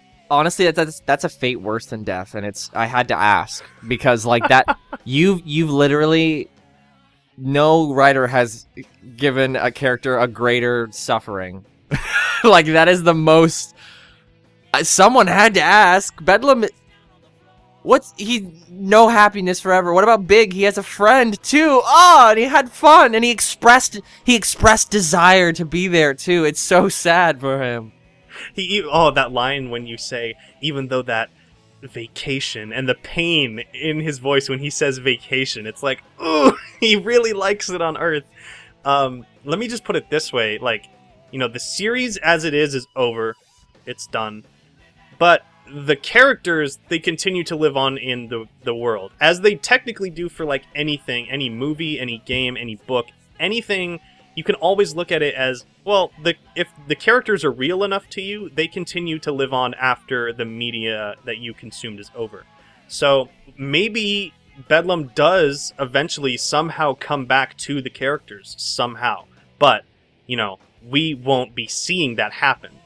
So it's like, oops. It sucks that there's like, I don't know, but how would that even happen? I don't know. I find it so hard to believe. Hey, there's your name, Mardiculous. What? Oh, sorry, yeah. Right there. It's like there is no way out. Like he's there to remain forever because the moderator won't, I guess, no, because he's not the moderator. He can't pass it on to anybody else. And he said that the time for moderators to remain in this dimension is over, so even if Sonic passes the moderator to somebody else, they're going to be out there walking around, and he'll still be stuck in that dimension. Bedlam is like...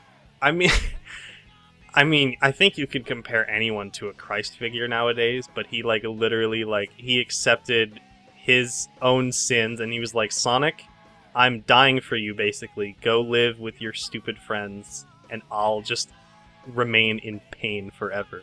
But you have like less than a minute. Final thoughts on the show. Like, how was it? Honestly, I've yet to watch the show all the way through, but I love this show from what I've seen, like your newer stuff, because I've watched some of the newer stuff leading up to this. Yeah, it's been a blast. I had so much fun. This was a delightful surprise to be a part of, and you kind of archived my return to kind of YouTube, like after going away to college for 3 years and quitting, and with Tails channel and everything, like, because I started this before I started up with Tails channel, so this was kind of the first thing I did when I came back, and you did a great job making me feel like welcome and, you know, like I'd never left. And hearing that you'd watched my stuff back then and you reached out to me and I ignored you, like, there's a story there, and it's really kind of cool that we've finally come to the end of it. And here we are. It really is.